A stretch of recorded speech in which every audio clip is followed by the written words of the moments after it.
저는 피아노를 칠 줄 압니다. 믿어지시나요? 그 말은 평생 고개 숙여 세상의 더러운 얼룩을 닦아온 청소부 여인이 젊은 백만장자 앞에서 내뱉은 말이었습니다. 그때 연 회장의 공기는 정말 숨이 막힐 듯 했습니다. 하지만 처음부터 이야기해 드리겠습니다. 인생사 겉만 봐서는 그 속을 알 수 없는 법이니까요. 거리에서 낡은 작업복을 입고 묵묵히 걸어가는 사람들을 스쳐 지나갈 때 당신은 그들에게 아무런 사연도 없을 거라 생각할지 모릅니다. 하지만 큰 오산입니다. 구분 등 뒤에는 때로는 폭풍우 같은 사연이 숨겨져 있기도 하니까요. 오늘 여기 앉아서 여러분께 송지아에 대해 이야기하고 싶습니다. 차 한 잔 타오세요. 이 이야기는 아주 길고 오래 우려낸 차처럼 쌉싸름하니까요. 런던 새벽 5시. 여러분은 11월에 런던에서 이 시간에 깨어본 적이 있나요? 이곳의 추위는 참 기이합니다. 제 고향 서울의 살을 애는 듯한 건조한 추위와는 다릅니다. 축축하고 끈적거리며 스웨터 사이로 파고들어 뼈 속까지 스며드는 추위라 노인들의 관절이 마치 개미가 기어다니는 것처럼 욱신거리게 만들죠. 웨스트민스터 지역은 아직 짙은 안개 속에서 잠들어 있었습니다. 멀리서 들려오는 청소차의 웅궁거리는 소리와 가로등 불빛에 반사되어 번들거리는 아스팔트 위로 물 뿌리는 소리만이 들려올 뿐 길게 늘어진 그림자들은 고독해 보였습니다. 송지아는 옥스퍼드 거리 모퉁이에서 버스에서 내렸습니다.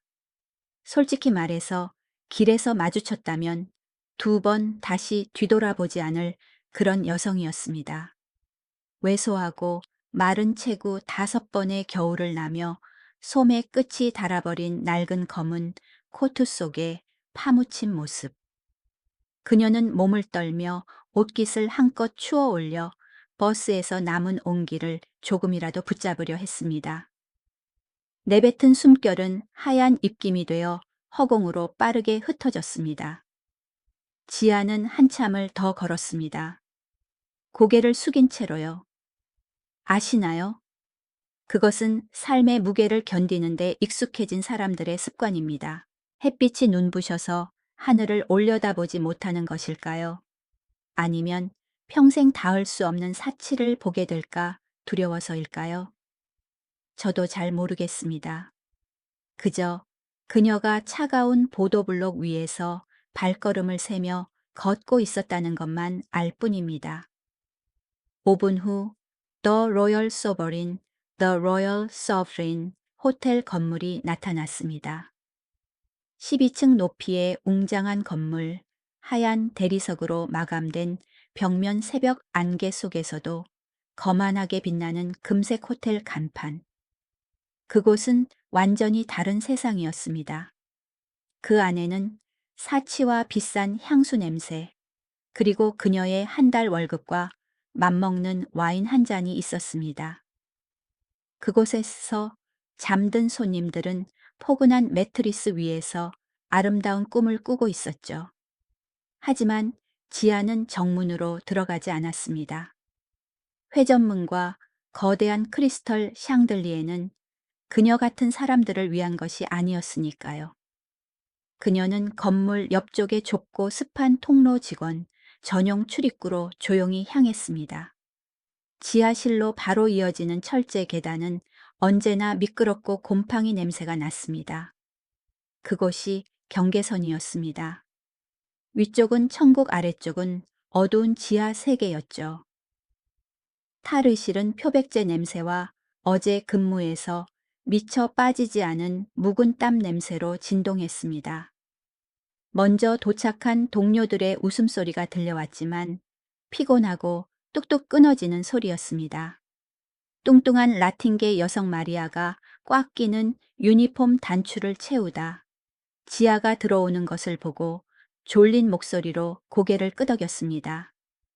안녕송, 오늘 추위가 장난 아니지. 내 무릎 관절이 또 시위 중이야.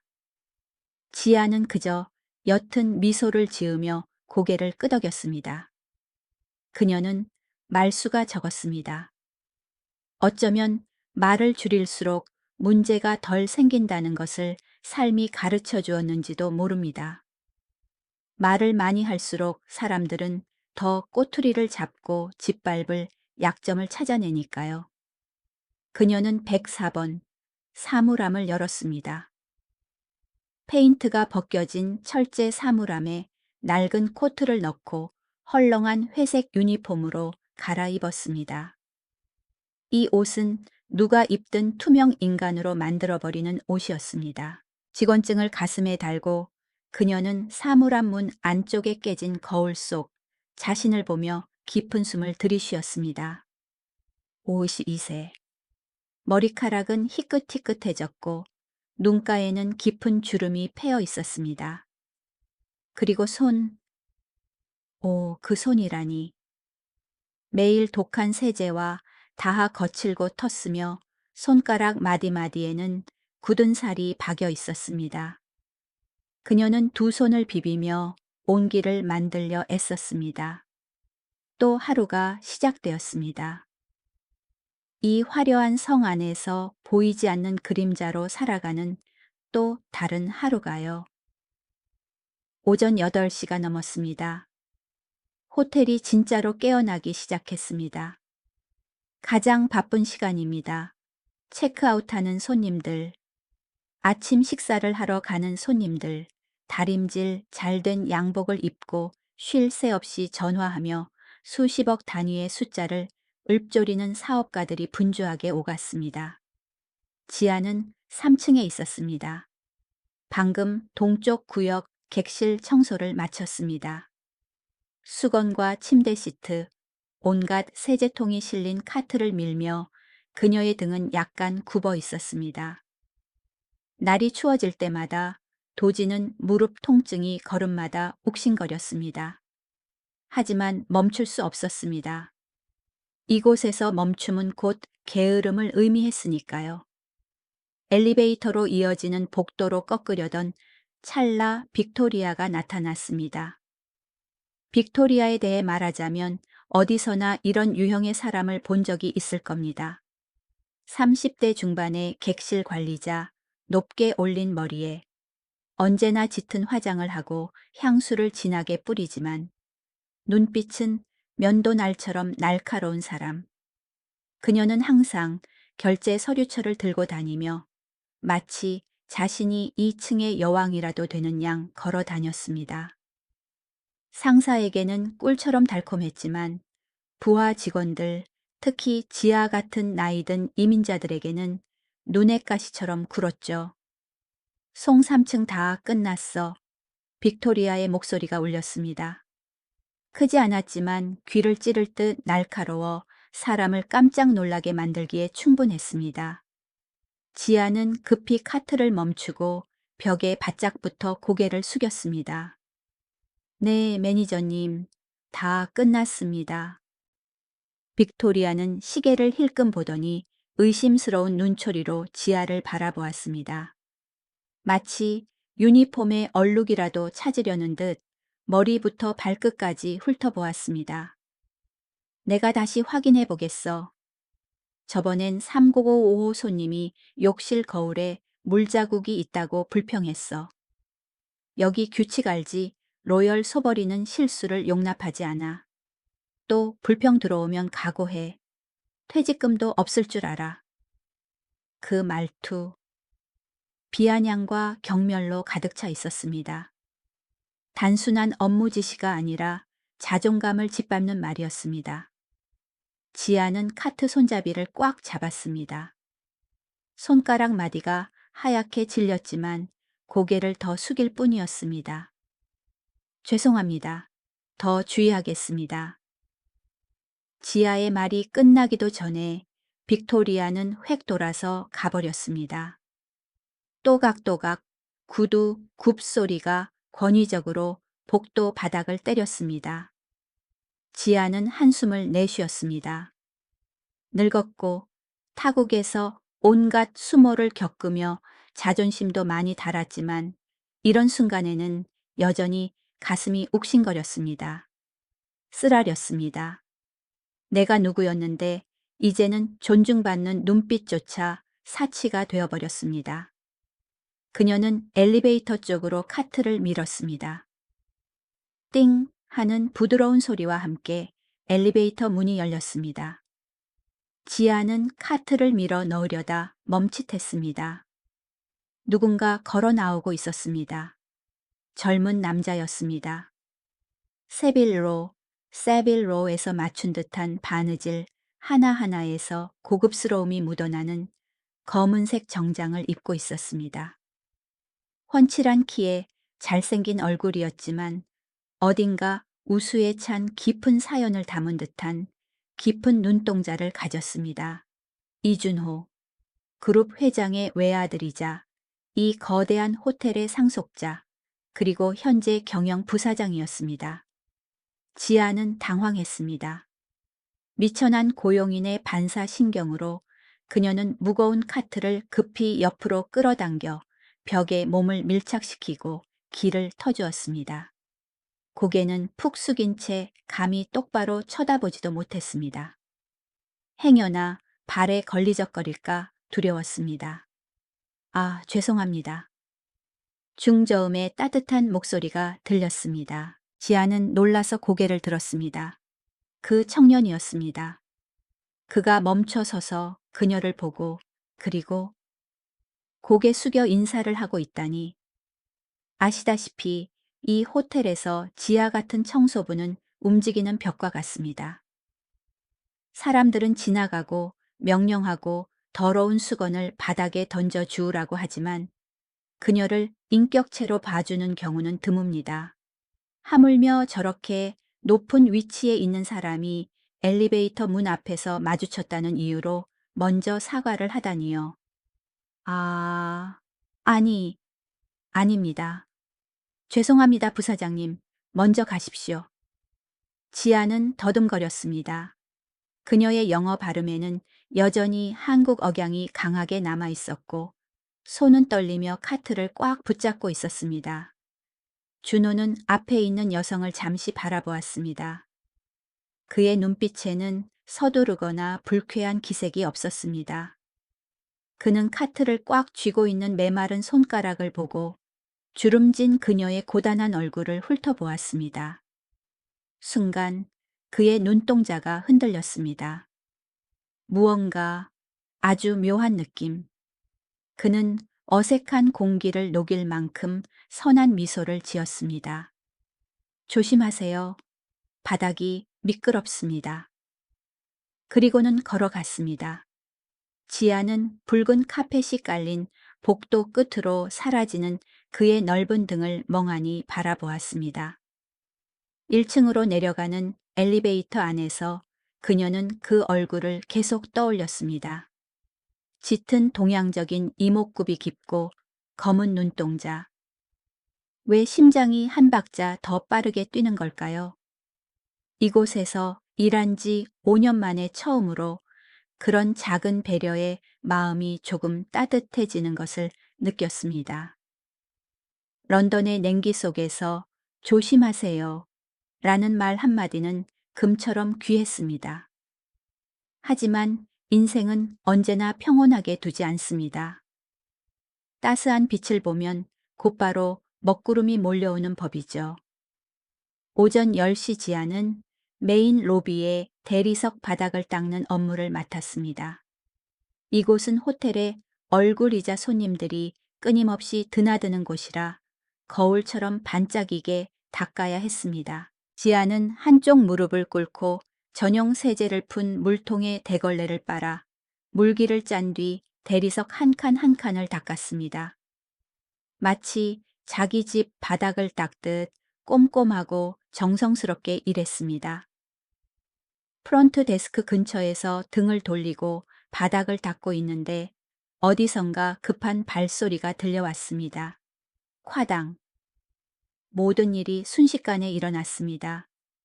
누군가 휴대폰을 보느라 정신이 없었거나 회의에 늦어 급하게 뛰어가다가 지아의 물통을 걷어차고 만 것입니다.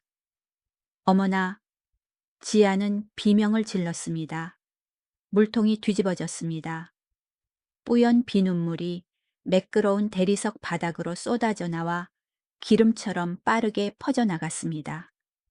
바로 그때 뾰족한 하이힐을 신은 우아한 여성 손님이 지나가다 미끄러져 휘청거렸습니다. 악! 호텔 로비에 모든 시선이 쏠렸습니다. 다행히 그 손님은 프런트 데스크를 붙잡아 넘어지지는 않았지만 비싼 구두와 바닥에 끌리는 롱드레스 자락이 더러운 물에 젖고 말았습니다. 이게 대체 무슨 짓이에요? 손님이 소리쳤습니다. 넘어질 뻔해서 창백해졌던 얼굴은 금세 분노로 붉게 달아올랐습니다. 눈을 어디다 두고 다니는 거야? 지아는 극도로 당황했습니다. 대걸레를 내팽개치고 앞치마 주머니에서 급히 수건을 꺼내 바닥에 무릎을 꿇고 물을 닦아내려 했습니다. 죄송합니다. 죄송합니다. I am so sorry. 떨면서 물을 닦으며 목소리가 공포로 갈라졌습니다. 하지만 물은 너무 넓게 퍼져 있었고 작은 수건 하나로는 어림도 없었습니다. 그리고 가장 무서운 목소리가 다시 울렸습니다. 마치 시체를 찾은 독수리처럼 빅토리아가 엘리베이터 쪽에서 즉시 달려왔습니다. 도대체 무슨 짓을 한 거야, 송? 그녀의 고함에 로비가 조용해졌습니다. 스피커에서 흘러나오던 잔잔한 피아노 음악조차 이 긴장감에 삼켜진 듯했습니다. 모든 시선이 바닥에 엎드려 젖은 채 떨고 있는 작은 여인에게 쏠렸습니다. 눈이 없나 지금 무슨 짓을 저질렀는지 봐. 이 빅토리아는 무릉덩이를 가리키더니 곧바로 손님을 향해 180도 바뀐 사근사근한 목소리로 말했습니다. 표정 변화가 어지러울 지경이었습니다. 오, 맙소사. 괜찮으십니까? 부인, 정말 죄송합니다. 저희 직원이 실수를 범했습니다. 의상에 대해서는 저희가 전적으로 책임지겠습니다. 손님에게 연신 사과한 후 빅토리아는 다시 몸을 돌려 엎드린 지아에게 다가갔습니다. 그녀는 지아를 일으켜 세우지 않았습니다. 대신 귀에 대고 속삭였습니다. 하지만 그 속삭임은 주변 사람들이 들을 수 있을 만큼 컸고 이 사이로 새어나오는 독설과 인종차별적 경멸로 가득 차 있었습니다. 내가 몇 번을 말해야 알아듣겠어. 당신네. 아시아인들은 영어도 못하면서 청소조차 제대로 못하나 정말 쓸모가 없군. 늙었으면 집에 가서 손주나 보지 여기서 남들 거치적거리게 하지 말고.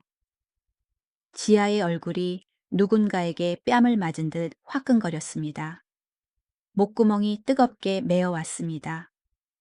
주변의 시선이 바늘처럼 피부를 찔러댔습니다. 고개를 저으며 혀를 차는 사람, 비웃는 사람. 수치심이 눈까지 차올라 시야를 흐리게 했습니다. 누군가 물통을 찼다고 미끄럼 주의 표지판도 세워뒀다고 변명하고 싶었지만 빅토리아의 살기 등등한 표정을 보니 소용없다는 걸 알았습니다. 가난한 자가 권력자 앞에서 무슨 말을 할 수 있겠습니까? 그저 고개를 숙이고 눈물이 흐르지 않도록 입술을 피가 나도록 깨물 뿐이었습니다. 울면 안 돼. 여기서 울면 지는 거야. 당장 치워. 그리고 심할서 쓰고 내 눈앞에서 사라져. 빅토리아가 쇳소리를 내며 문 쪽을 가리켰습니다. 잠깐. 차분하지만 단호한 마치 칼로 케이크를 자르듯 긴장된 공기를 가르는 중저음의 목소리가 들렸습니다. 모두가 돌아보았습니다. 이준호가 서 있었습니다. 그는 계단에 서서 모든 상황을 지켜보고 있었습니다. 두 손을 바지 주머니에 넣고 표정은 차가웠지만 눈빛은 불타고 있었습니다. 이 이사님, 빅토리아가 멈칫하며 입가에 억지 미소를 띄었습니다. 그녀는 머리를 쓸어 넘기며 다시 가식적인 목소리로 말했습니다. 보시다시피 이 직원이 나이가 들어 노망이 났는지 손님께 피해를 접니다. 준호가 그녀의 말을 끊었습니다. 그는 천천히 로비로 걸어 내려왔습니다. 구두 소리가 바닥에 단단하게 울렸습니다. 네. 빅토리아는 무슨 영문인지 몰라 멍한 표정을 지었습니다. 방금 제가 급히 가다가 물통을 걷어찼습니다. 제 실수입니다. 로비가 찬물을 끼얹은 듯 조용해졌습니다. 지아는 번쩍 고개를 들어 놀란 눈으로 청년을 바라보았습니다. 분명 아까 그는 여기에 없지 않았나. 물통을 찬 건 회색 양복을 입은 남자가 도망간 뒤였는데 준호는 지아에게 다가갔습니다. 그리고 모두를 경악하게 만드는 행동을 했습니다. 프런트 직원들조차 입을 다물지 못했습니다. 그룹의 부사장이자 수조 원대 자산의 상속자가 젖은 바닥에 쪼그리고 앉았습니다. 그는 손을 뻗어 그녀를 도와 물통을 세우고 대걸레를 주어 한쪽 구석에 세웠습니다. 비싼 양복에 더러운 물이 튀었지만 그는 개의치 않았습니다. 그는 일어서서 빅토리아의 눈을 똑바로 쳐다보았습니다. 오만한 매니저를 한 걸음 물러나게 만드는 서늘한 눈빛이었습니다. 사과해야 할 사람은 저이지 이분이 아닙니다.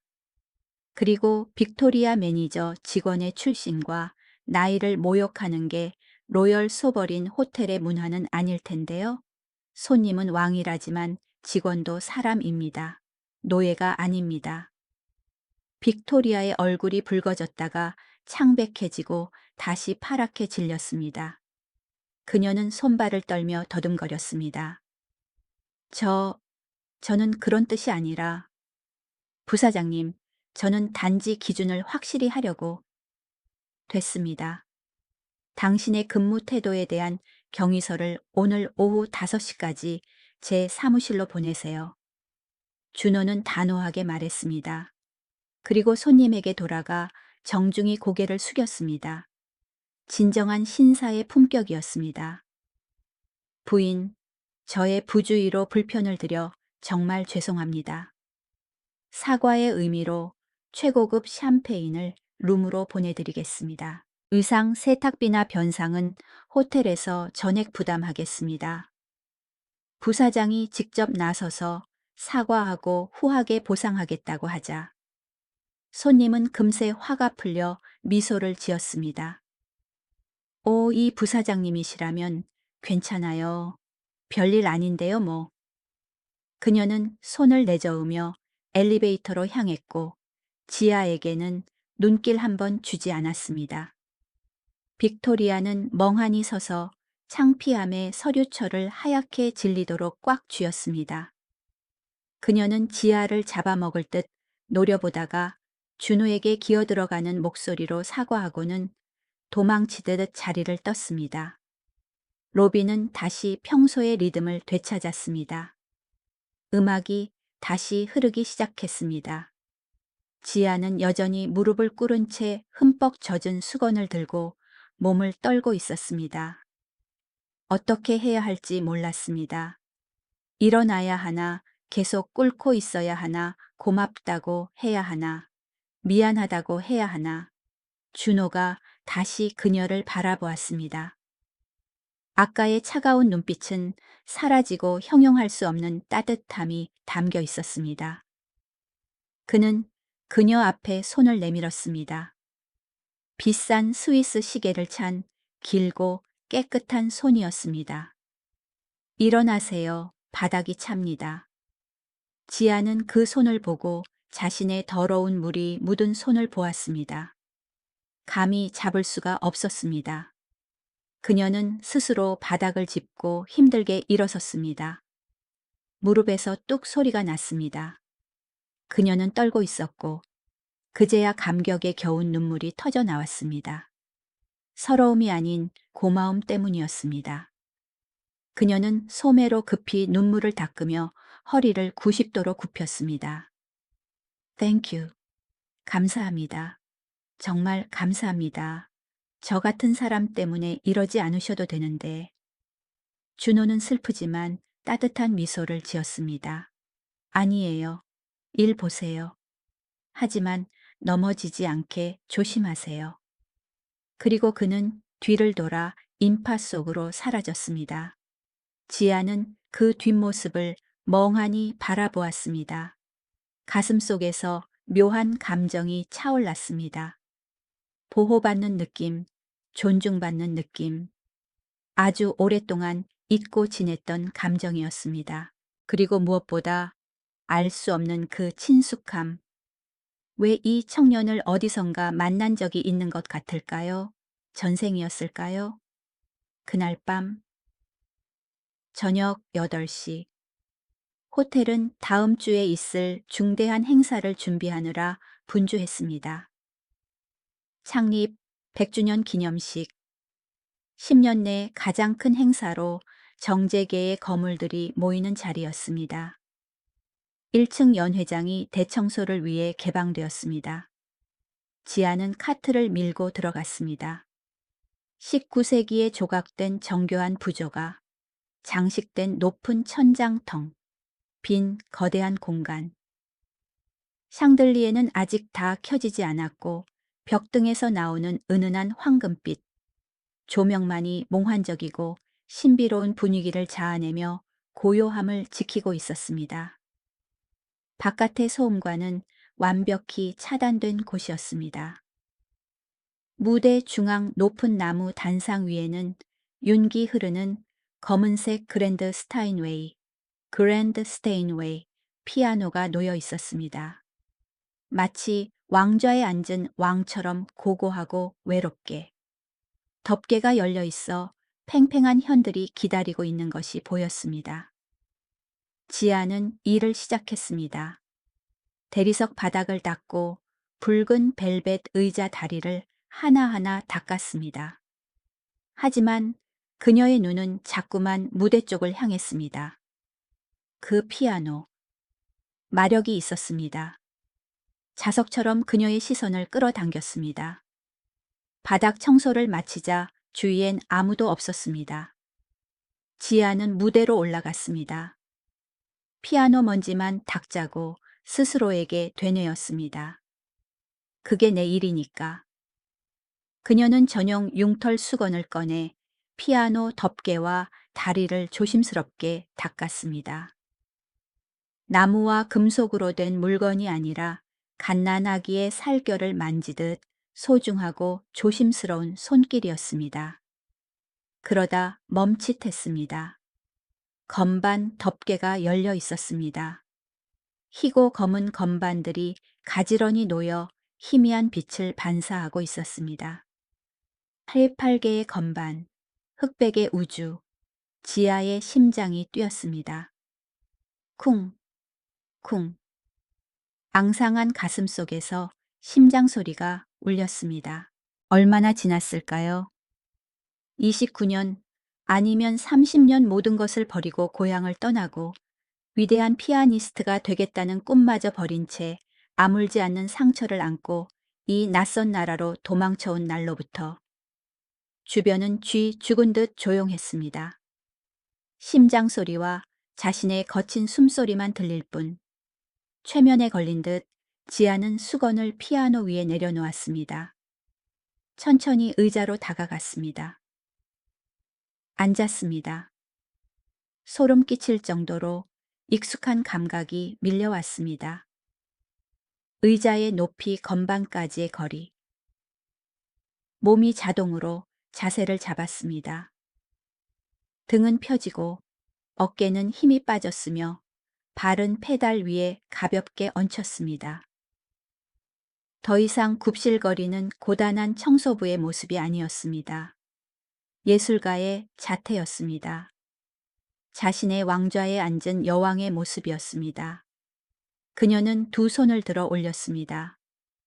거칠고 튼손 처녀 시절처럼 가늘고 하얗지 않은 손가락, 빗자루와 대걸레를 잡느라 생긴 굳은 살, 건반 위에 손을 얹으려다 허공에서 멈췄습니다.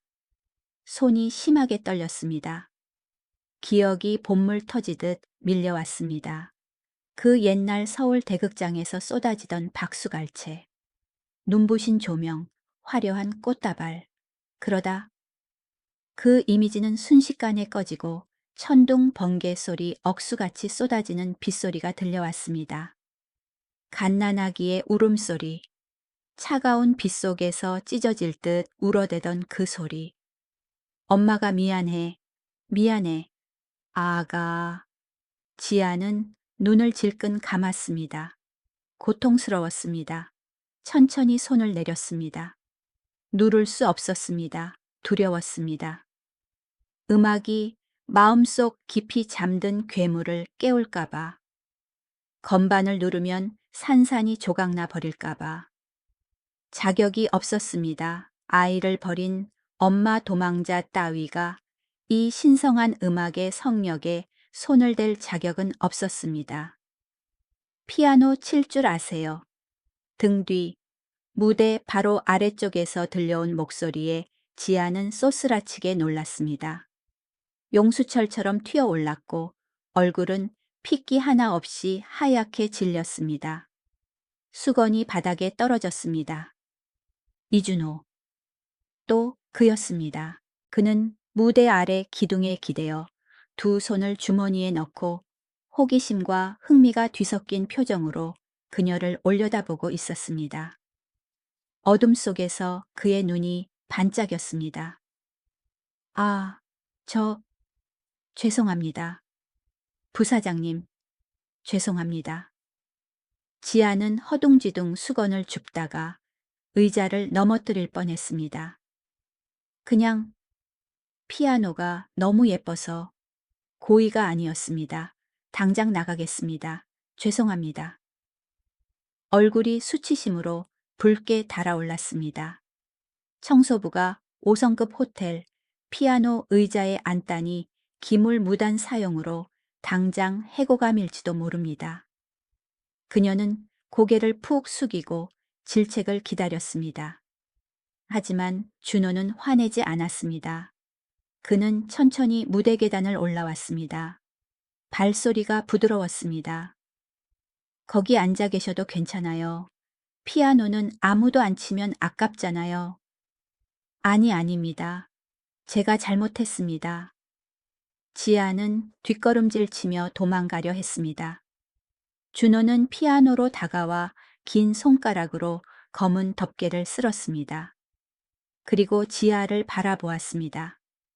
깊은 눈동자가 상대의 마음을 꿰뚫는 듯 했습니다.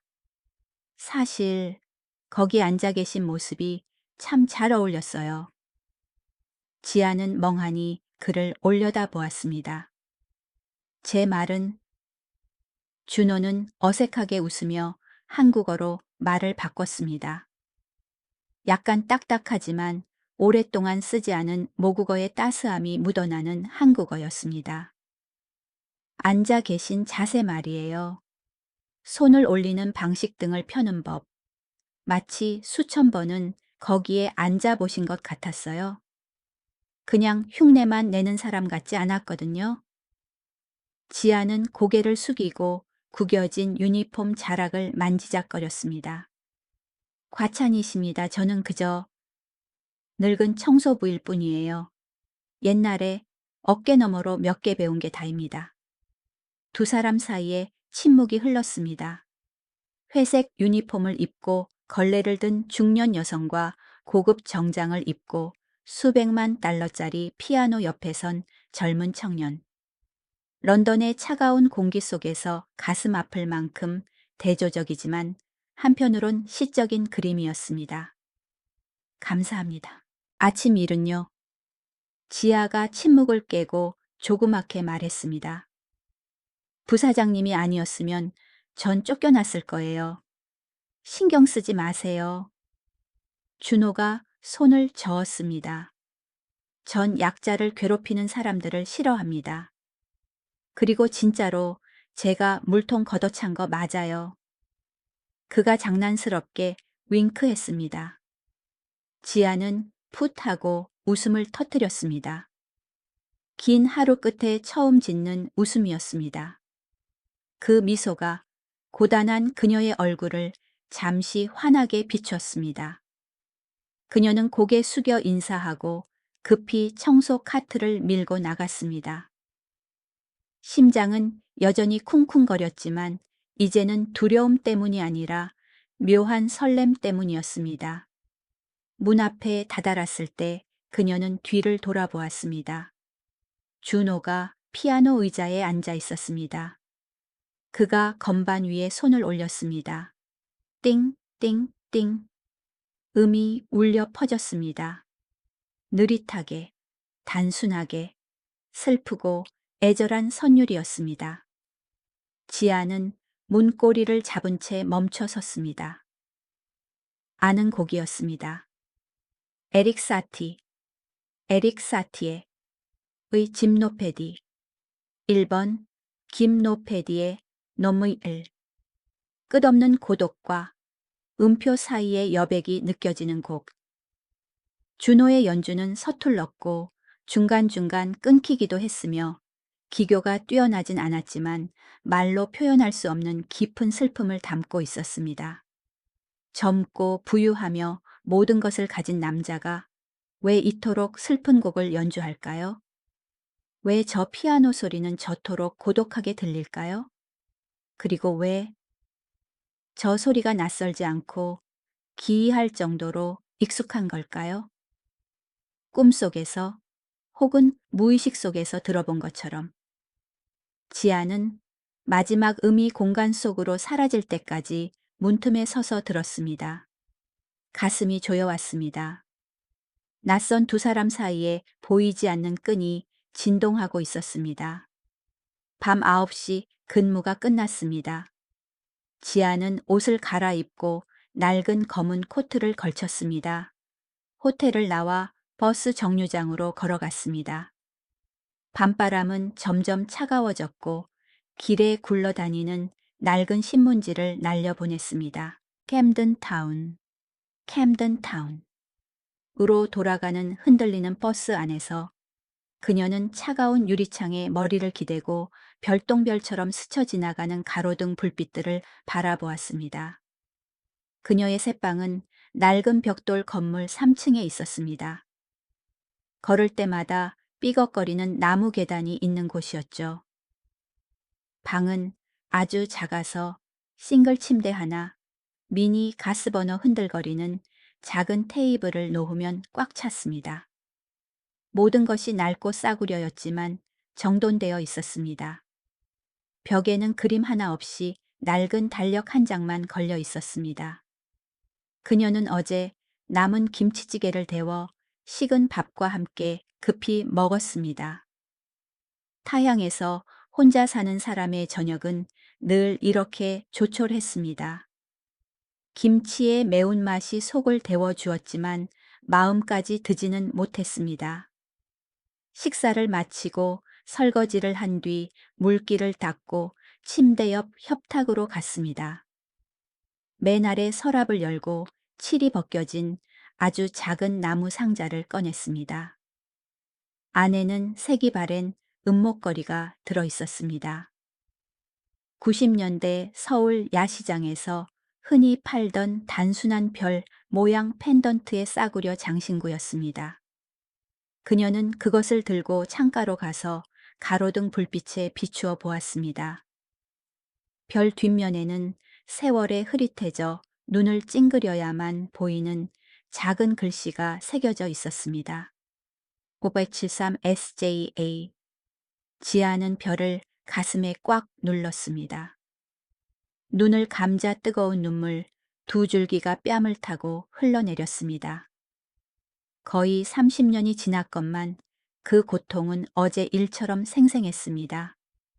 상처는 아물지 않았고 이런 춥고 비 오는 밤이면 피를 흘릴 준비를 하고 있었습니다. 그녀는 전화기를 꺼내 주소록에 익숙한 번호를 눌렀습니다. 국제전화 국가번호 482. 여보세요. 수화기 너머로 늙고 쉰 목소리의 남자가 받았습니다. 삼촌, 저예요. 지아예요. 아, 지아구나. 거긴 안 춥니? 요즘은 어때? 밥은 먹고 다니고. 네, 건강해요. 일도 잘 다니고요. 지아는 울음을 삼키며 애써 침착한 척했습니다. 삼촌, 아이 소식은 아직 없는 건가요? 수학이 넘어가 한참 동안 침묵했습니다. 그 침묵에 지아의 가슴이 조여왔습니다. 곧이어 지직거리는 전파를 타고 무거운 한숨 소리가 들려왔습니다. 하, 지아야, 미안하다. 내가 그 고아원을 샅샅이 뒤져봤는데 말이다. 기록이 너무 부실해. 그 시절이 워낙 어수선했잖니.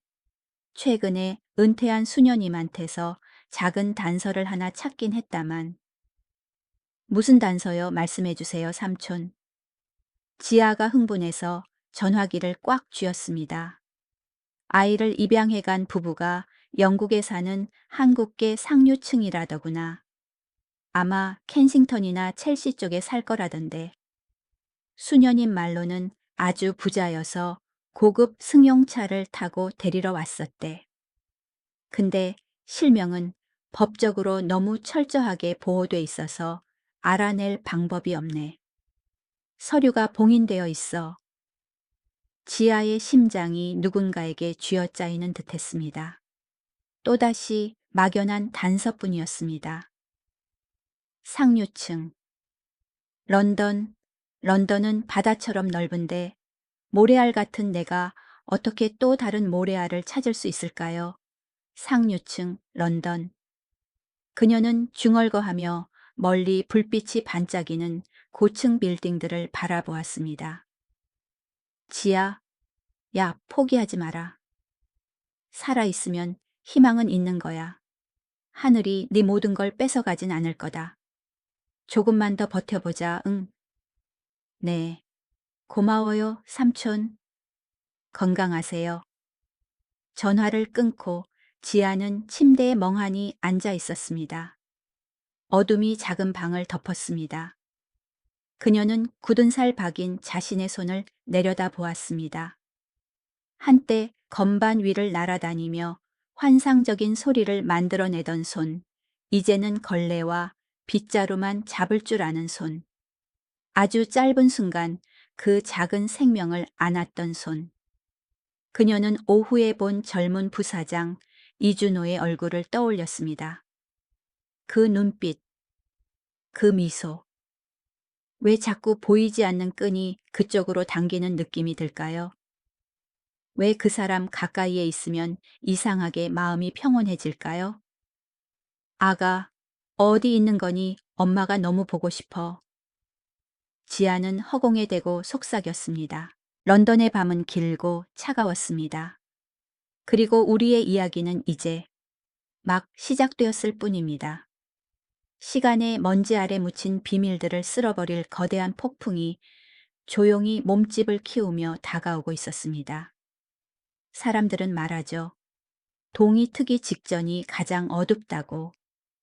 하지만 송지아라는 여인에게 기적이 일어나기 전은 영혼까지 얼어붙게 만드는 눈보라가 휘몰아치는 시간이었습니다. 일주일이 눈 깜짝할 새 지나갔지만 압박감이라는 용광로 속에 사는 사람들에게는 고문과도 같이 느린 시간이었습니다.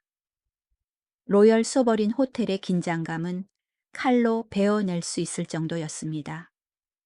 창립 100주년 VIP 기념 파티가 초일기에 들어갔기 때문입니다.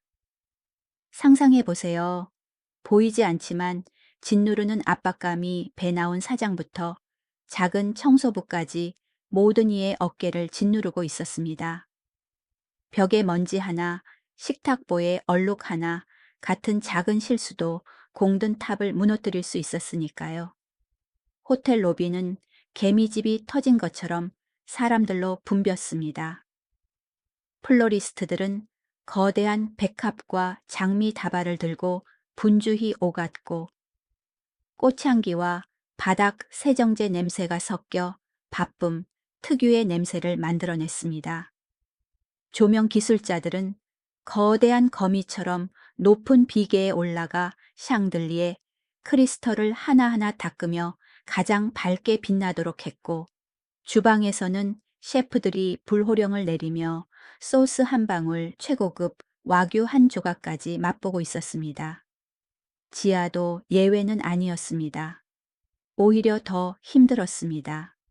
3층 객실 바닥을 거울처럼 닦아야 했으니까요. 침대 밑부터 장롱 위까지 먼지 한 톨도 허용되지 않았습니다. 까다로운 빅토리아 매니저도 불안해서 미칠 지경인 듯 했습니다. 또각또각 들리는 구두 소리가 속을 긁어대듯 복도를 울렸고 긴 체크리스트를 든 그녀의 눈은 쉴 새 없이 움직였습니다. 다들 잘 들어. 이번 주말은 역사적인 행사야. 실수 하나면 다들 길거리에 나앉을 줄 알아. 2번 말하게 하지 마. 그녀의 목소리는 면도날처럼 날카롭게 공기를 갈랐습니다. 솔직히 말해서 이런 환경에서 일하는데 심장이 뛰지 않을 사람이 어디 있겠습니까? 지아는 에어컨이 쌩쌩 돌아가는데도 등 뒤가 땀으로 젖도록 고개 숙여 일만 했습니다. 오후 2시. 지아는 직원 식당의 구석진 곳, 사람들의 발길이 뜸한 곳에 웅크리고 앉았습니다. 점심은 차갑게 식은 샌드위치 한 조각과 물 한 병뿐이었습니다. 다른 청소부들과 합석했는데 다들 야근으로 인해 눈밑이 퀭하고 초췌했습니다. 야, 들었어. 한 동료가 누가 들을까봐 주위를 두리번거리며 속삭였습니다. 이번 파티에 유럽 백작이랑 귀족들이 잔뜩 온대. 석유 재벌들도 온다더라. 진짜 그러니까 분위기가 살벌하지. 입구부터 보안이 장난 아니더라. 다른 동료가 빵을 씹으며 혀를 찼습니다. 아, 그리고 유명한 피아니스트가 와서 공연한다던데. 이름이 뭐더라? TV에 자주 나오는 사람인데. 줄리안 스털링, 줄리안 스털링. 러시아계 영국인이야. 그 사람 공연 티켓값이 우리 월급 다 합친 것보다 비싸대. 성격도 까칠해서 스타인웨이 최고급 아니면 안 친다던데. 지아는 퍽퍽한 빵을 씹으며 조용히 듣고 있었습니다. 줄리안 스털링. 아는 이름이었습니다. 클래식 음악계에서 그는 황금손 살아있는 전설이었습니다. 파워풀하고 흠잡을 데 없는 기교. 이 화려한 파티의 완벽한 선택이었습니다. 그녀는 목이 메어오는 것을 느끼며 작게 한숨을 쉬었습니다. 그들의 세상과 그녀의 세상은 하늘과 땅 차이였습니다. 한쪽은 화려한 조명 아래, 한쪽은 어두운 부엌 구석이었죠. 하지만 아시나요? 하늘의 계산법은 참 교묘합니다. 아니, 정확히 말하면 신은 인간을 놀리는 걸 좋아하고 어떤 작가도 생각해내지 못할 각본을 짜는 걸 즐깁니다. 행사 전날인 금요일 저녁, 런던 날씨가 변덕스러운 옛 연인처럼 돌변했습니다. 멀쩡하던 하늘이 잿빛으로 변하더니 먹구름이 몰려와 무겁게 내려앉았습니다. 바람이 창틀 사이로 윙윙거리며 소름 끼치는 소리를 냈습니다. 지아가 퇴근하며 직원 출입구를 나섰을 때 하늘은 우박 섞인 눈을 쏟아붓고 있었습니다. 큼지막한 눈송이들이 바람에 흩날리며 모래를 뿌리듯 얼굴을 따갑게 때렸습니다. 눈보라네. 내일 출근 어떻게 하냐.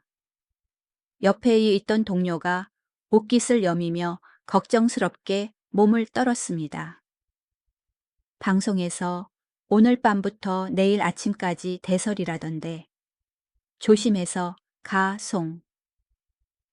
지아는 고개를 끄덕이고 코트 깃을 세운 채 도시를 집어삼키는 하얀 어둠 속으로 몸을 던졌습니다. 뼛속까지 파고드는 찬바람에 손발이 얼어붙었습니다. 흔들리는 버스 안에서 창밖을 보니 이미 보대는 눈이 쌓이기 시작했고 차들은 거북이처럼 기어가고 있었습니다. 작고 차가운 집에 도착해 TV를 켜니 기상 속보가 붉은색으로 뜨고 있었습니다. 런던 및 남동부 지역 10년 만에 기록적인 폭설 예보, 교통 마비 예상, 불필요한 외출 자제 권고. 지아는 창밖을 보았습니다. 눈이 너무 많이 내려 앞 건물조차 보이지 않았습니다. 온 세상이 하얗게 지워진 듯 했습니다. 불안감이 스며들었습니다. 그녀는 옷 속 가슴께에 얌전히 놓여 천으로 따뜻해진 별 목걸이에 손을 얹었습니다. 내일은 무사히 지나가기를, 아무 일도 없기를. 그녀는 나직이 기도했습니다. 토요일 아침, 운명의 날, 지아는 평소보다 1시간 일찍 일어났습니다. 눈 때문에 이동이 어려울 것을 알았고 버스가 안 다닐 수도 있었으니까요. 밖으로 나오니 런던 전체가 거대한 하얀 담요에 덮여 있었습니다. 눈은 발목까지 쌓였고 푸석하고 차가웠습니다. 버스는 미끄러운 길 위를 기어갔고 바퀴는 헛돌기 일쑤였습니다. 평소 40분 걸리던 거리를 1시간 반이 걸려서야, 그것도 한참을 걸어서 겨우 호텔에 도착했습니다. 손발은 얼었고 코끝은 빨개졌습니다. 직원 출입구에 들어서자마자 바깥보다 더 차가운 무겁게 가라앉은 공기가 느껴졌습니다. 사람들은 사색이 되어 뛰어다니며 웅성거렸습니다. 지아는 서둘러 지하 탈의실로 갔습니다. 목걸이를 꺼내 잠시 바라보고 행운을 빌며 가볍게 키스한 뒤 다시 유니폼 안으로 깊숙이 집어넣었습니다. 폭풍 후 치는 날들의 유일한 부적이었습니다. 오전 10시. 꼭대기층의 참나무로 장식된 고급 회의실에서 긴급 회의가 열렸습니다. 바깥 눈보라보다 더 싸늘했습니다. 이준호가 상석에 앉아 있었고 젊은 얼굴에는 근심이 가득했으며 미간은 찌푸려져 있었습니다. 주위에는 이사들과 부장들이 앉아 있었는데 난방이 되는데도 다들 식은땀을 흘리고 있었습니다. 줄리안 스털링 측 매니저한테 방금 연락이 왔습니다. 행사 부장이 떨리는 목소리로 마치 시한폭탄을 든 것처럼 수화기를 잡고 말했습니다. 눈길에 ME15 고속도로에서 연쇄 추돌 사고가 났답니다. 차들이 꽉 막혀서 오도 가도 못한답니다. 경찰이 현장 수습하느라 도로를 통제했고요. 구조차도 접근을 못하고 있답니다. 오늘 런던 시내로 들어오는 건 불가능합니다. 죄송하다는 말을 전해왔습니다. 죄송하면 다야. 한 이사가 책상을 내리쳤습니다. 손님들이 오고 있는데 초대장에 스털링 피아노 연주가 있다고 박아놨는데. 회의실은 쥐 죽은 듯 조용했습니다. 벽시계의 똑딱거리는 소리가 망치로 신경을 때리는 듯 크게 들렸습니다. 대타는 준호가 낮게 침착함을 유지하려 애쓰며 물었습니다. 저 너무 급해서요. 급이 맞는 연주자들은 다 해외 공연 중이거나 눈 때문에 비행기가 못 뜹니다. 연락처를 다 뒤져봤는데 음대 교수님들도 막판이라 아무도 못 온답니다. 그럼 라운지 바 연주자는 어때? 홍보 부장이 절망적인 표정으로 제안했습니다. 호텔 지배인이 얼굴이 붉어져서 고개를 저었습니다. 안 돼, 걔는 즉흥 재즈나 판만 치잖아. 이건 100주년 기념이고 손님들이 왕족이랑 귀족들이야. 클래식의 조예가 깊은데 재즈바 음악을 틀면 체면이 뭐가 돼 촌스럽다고 비웃을 거라고. 준호는 의자를 돌려 통유리창 밖을 보았습니다. 눈은 그쳤지만 도시는 하얀 상복을 입은 듯 했습니다. 도로는 마비되었고 붉은 브레이크 등 행렬이 끝없이 이어졌습니다. 시간은 누구도 기다려주지 않고 잔인하게 흘러갔습니다. 계속 찾아봐요. 무슨 수를 써서라도. 필요하면 헬기라도 띄워요. 무대를 비워둘 순 없습니다. 그가 명령했지만 눈빛에는 무력감이 서려 있었습니다. 이 날씨에 헬기도 뜰 수 없었습니다. 오후 2시. 눈보라에도 불구하고 상류층들은 움직일 방법이 있었습니다. 도는 폭풍 속에서도 길을 여는 법이니까요. 검은 리무진, 롤스로이스 벤틀리들이 꼬리를 물고 로비 앞에 섰고 와이퍼는 쉴 새 없이 움직였습니다. 붉은 유니폼에 흰 장갑을 낀 도어맨들이 문을 열고 우산을 받쳐들며 귀빈들을 맞았습니다. 화려한 드레스에 집 한 채, 값어치의 모피 코트를 걸친 부인들, 턱시도를 입은 신사들. 그들은 로비로 들어와 샴페인 잔을 들며 웃고 떠들었습니다. 샹들리에 불빛이 다이아몬드 장신구에 반사되어 반짝거렸습니다. 위층 사무실의 혼란과 근심과는 완전히 단절된 화려하고 찬란한 세상이었습니다.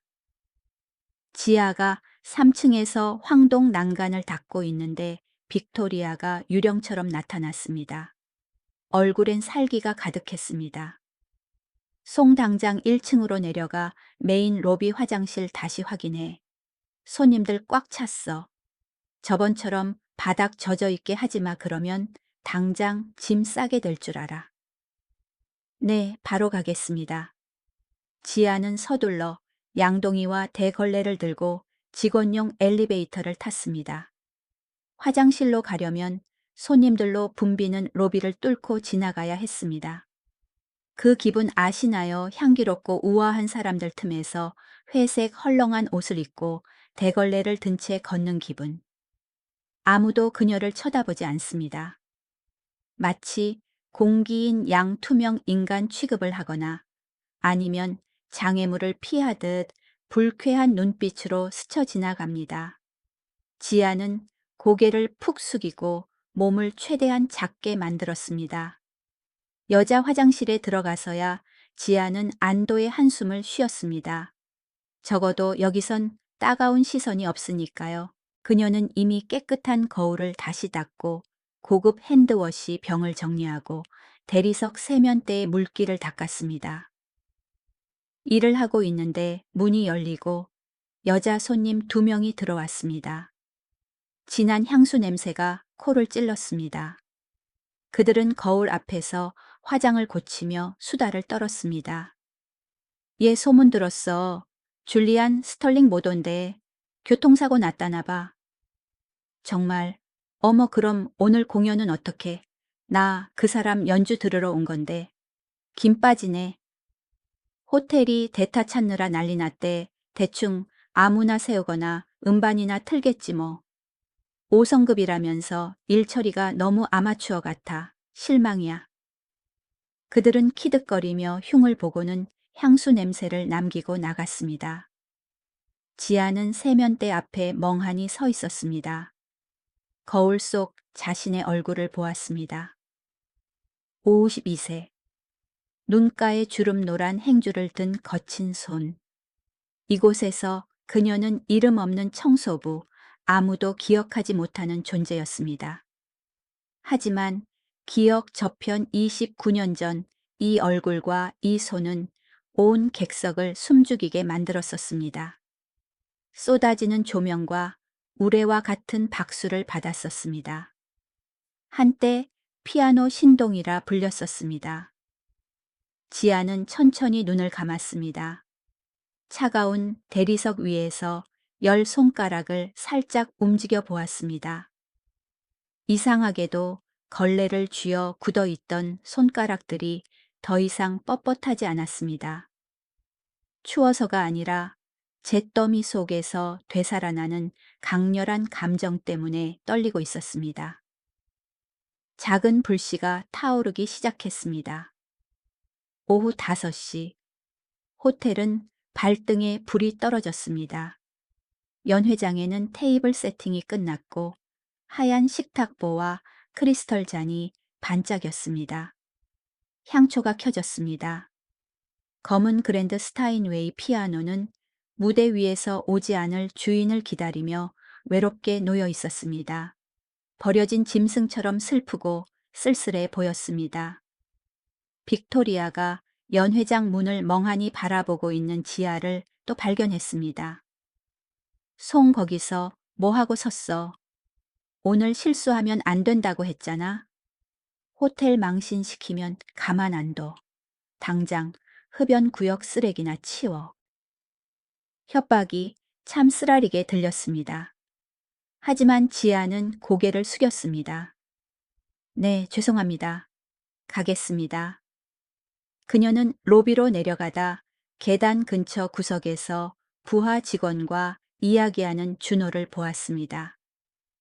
젊은 얼굴은 넋이 나가 있었고 추운 날씨에도 이맨 땀이 맺혀 있었습니다.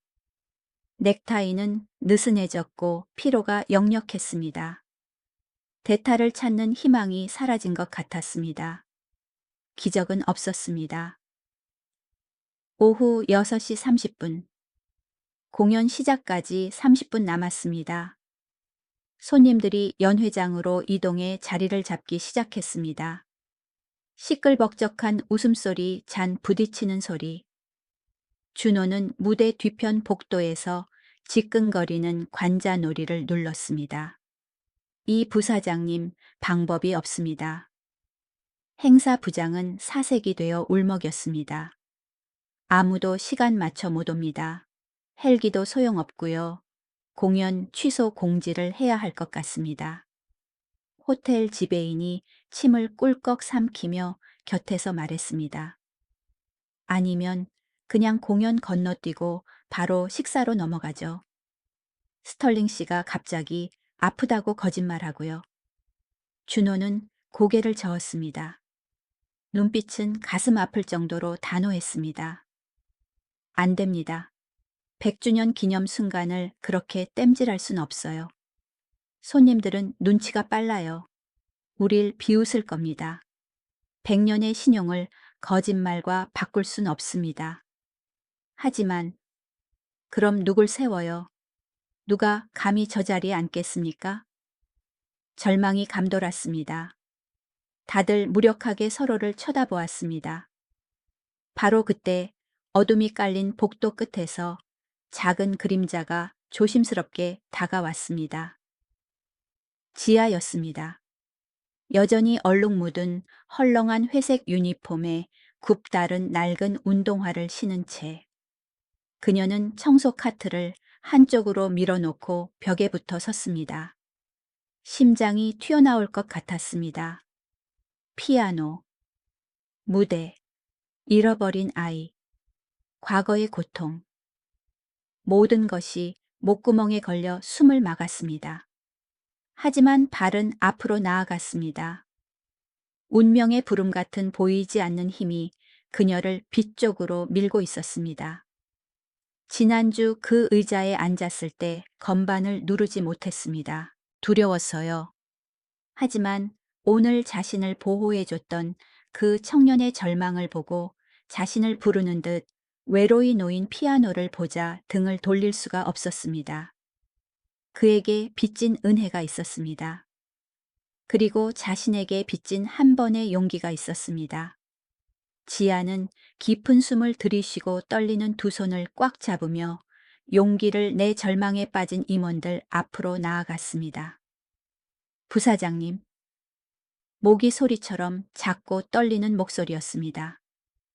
모두가 돌아보았습니다. 준호가 놀란 눈으로 쳐다보았습니다. 송 여사님, 무슨 일이세요? 뭐 필요한 거라도. 지아는 마른 침을 삼켰습니다. 목이 탔습니다. 52년, 인생의 모든 용기를 끌어모아 다음 말을 내뱉었습니다. 결례인 줄 알지만 제가 피아노를 칠 수 있습니다. 사람들이 멍해졌습니다. 행사부장은 입을 떡 벌렸고 지배인은 미간을 깊게 찌푸렸습니다. 죽음 같은 정적이 흘렀습니다. 지금 뭐라고 했소? 지배인이 세상에서 가장 황당한 소리를 들었다는 듯 의심 가득한 목소리로 되물었습니다. 피아노를 친다고요? 제가 피아노를 칠 수 있습니다. 지아는 고개를 들어 그들의 눈을 똑바로 보며 또박또박 말했습니다. 더 이상 떨리지 않았습니다. 행사부장이 비꼬는 듯한 헛웃음을 터뜨렸습니다. 장난하십니까? 여기가 어딘 줄 알아요? 100주년 기념 파티고 손님들은 상류층이에요. 노래방이나 싸구려 술집이 아니라고요. 미치셨어요. 잠깐. 준호가 손을 들어 모욕적인 언사를 막았습니다. 그의 시선은 청소부 여인에게 고정되어 있었습니다. 지난주 어둠 속에서 피아노 앞에 앉아있던 그 모습, 꼿꼿한 허리, 그 아득한 눈빛. 그건 평범한 사람의 것이 아니었습니다. 진심이세요? 준호가 진지하고 낮은 목소리로 물었습니다. 지아가 고개를 끄덕였습니다. 예전에 전문 피아니스트였습니다. 안 친 지 오래됐지만 할 수 있다고 믿습니다. 스털링 씨가 연주하려던 곡을 압니다. 얼마나 됐습니까? 준호가 물었습니다. 29년이요. 지아의 목소리가 가라앉으며 슬픔이 스쳤습니다. 29년, 행사부장이 날카롭게 소리쳤습니다. 맙소사. 29년 동안 피아노를 안 쳤으면 손이 다 굳었을 텐데. 무슨 연주를 합니까? 부사장님 듣지 마세요. 노망나서 관심 끌려는 겁니다. 당장 쫓아내세요. 그때 빅토리아가 들이닥쳤습니다. 직원이 난동을 피우는 걸 보고 살기가 등등했습니다. 송, 여기서 또 무슨 짓이야? 죄송합니다, 이사님들. 이 직원이 늙어서 머리가 어떻게 됐나 봅니다. 당장 나와 일하러 가. 그녀는 지아의 마른 팔을 거칠게 잡아 끌었습니다. 그 손 놓으세요. 준호의 차갑고 위험 있는 목소리가 복도를 울렸습니다. 빅토리아는 깜짝 놀라 손을 놓고 뒤로 물러나며 창백해졌습니다. 준호는 지아에게 바짝 다가갔습니다. 그녀의 눈 깊은 곳을 들여다보았습니다. 늙은 청소부가 보이지 않았습니다. 그 갈색 눈동자 속에서 타오르는 불꽃이 보였습니다. 리스크가 얼마나 큰지 아십니까? 망치면 호텔 100년 명성이 무너집니다. 그리고 당신은 세상의 조롱거리가 될 겁니다. 지아는 그의 눈을 똑바로 응시했습니다. 그 눈에는 두려움이 있었지만 다시 살고 싶다는 갈망, 은혜를 갚고 싶다는 마음, 잊혀진 예술가의 자존심이 더 컸습니다. 압니다. 그녀가 단단하게 말했습니다. 하지만 한 번만 믿어주십시오. 실망시키지 않겠습니다. 준호는 잠시 침묵했습니다. 눈을 감고 깊은 숨을 들이쉰 뒤 눈을 떴습니다. 미친 짓이지만 이것이 유일한 희망이었습니다. 준비하세요. 이분이 연주합니다. 부사장님, 미치셨습니까? 직원들이 아우성치며 반대했습니다. 청소부를 VIP 파티 오프닝에 스다니요, 언론에 뭐라고 나겠습니까? 주식이 폭락할 겁니다. 준호는 옷매무새를 다듬으며 침착하지만 거역할 수 없는 어조로 말했습니다. 이 호텔의 품격은 피아노 의자에 누가 앉느냐에 달려있는 게 아닙니다. 우리가 사람을 숨겨진 재능을 얼마나 믿어주느냐에 달려 있습니다. 전 이분을 믿겠습니다. 만약 무슨 일이 생기면 제가 모든 책임을 지고 사임하겠습니다. 그가 지아에게 고개를 끄덕였습니다. 갑시다. 당신 무대입니다. 지아는 준호를 따라 무대 뒤로 걸어갔습니다. 다리가 후들거리고 힘이 빠졌습니다. 주머니에 손을 넣고 떨림을 멈추려 했지만 소용없었습니다. 남은 자존심, 전부를 건 도박이었습니다. 준비됐나요? 연회장 문 앞 틈새로 빛이 새어 나오는 곳에서 준호가 물었습니다. 무슨 곡입니까? 쇼팽. 녹턴 20번. 지아가 즉시 답했습니다. 그녀의 인생과도 같은 곡. 고통과 상실 희미한 희망의 곡. 29년 동안 마음속으로 수천 번 연주했던 곡. 준호가 미소 지었습니다. 완벽하네요. 저희 어머니가 가장 좋아하시던 곡입니다. 제가 소개하겠습니다. 문이 열렸습니다. 눈부신 빛이 쏟아졌습니다. 지아는 눈을 찌푸렸습니다. 여기구나. 내가 속했던 그리고 버렸던 세상. 준호가 무대로 나가 마이크 앞에 섰습니다. 객석이 조용해지고 수백 개의 시선이 그에게 쏠렸습니다. 신사숙녀 여러분. 스피커를 통해 그의 따뜻한 목소리가 울렸습니다. 오늘 기상 악화라는 불가항력적인 사태로 줄리안 스털링 씨가 참석하지 못했습니다. 불편을 드려 진심으로 사과드립니다. 실망 섞인 웅성거림이 퍼졌습니다. 고개를 젓는 사람들도 있었습니다. 하지만 준호가 목소리를 높여 소음을 잠재웠습니다. 대신 저희는 완벽함보다 더 특별한 선물을 준비했습니다. 바로 이곳에서 저희가 운 좋게 발견한 보석입니다. 오늘 밤 연주자는 지난 5년 동안 저희 로열 소버린 가족으로 헌신해 온 분입니다. 소개합니다. 송지아 여사입니다. 준호가 뒤로 물러나며 무대 입구를 가리켰습니다. 격려의 눈빛을 보냈습니다. 지아는 숨을 크게 들이마셨습니다. 가슴이 터질 듯 했습니다. 그녀가 걸어 나갔습니다. 그 장면을 상상해 보시겠습니까?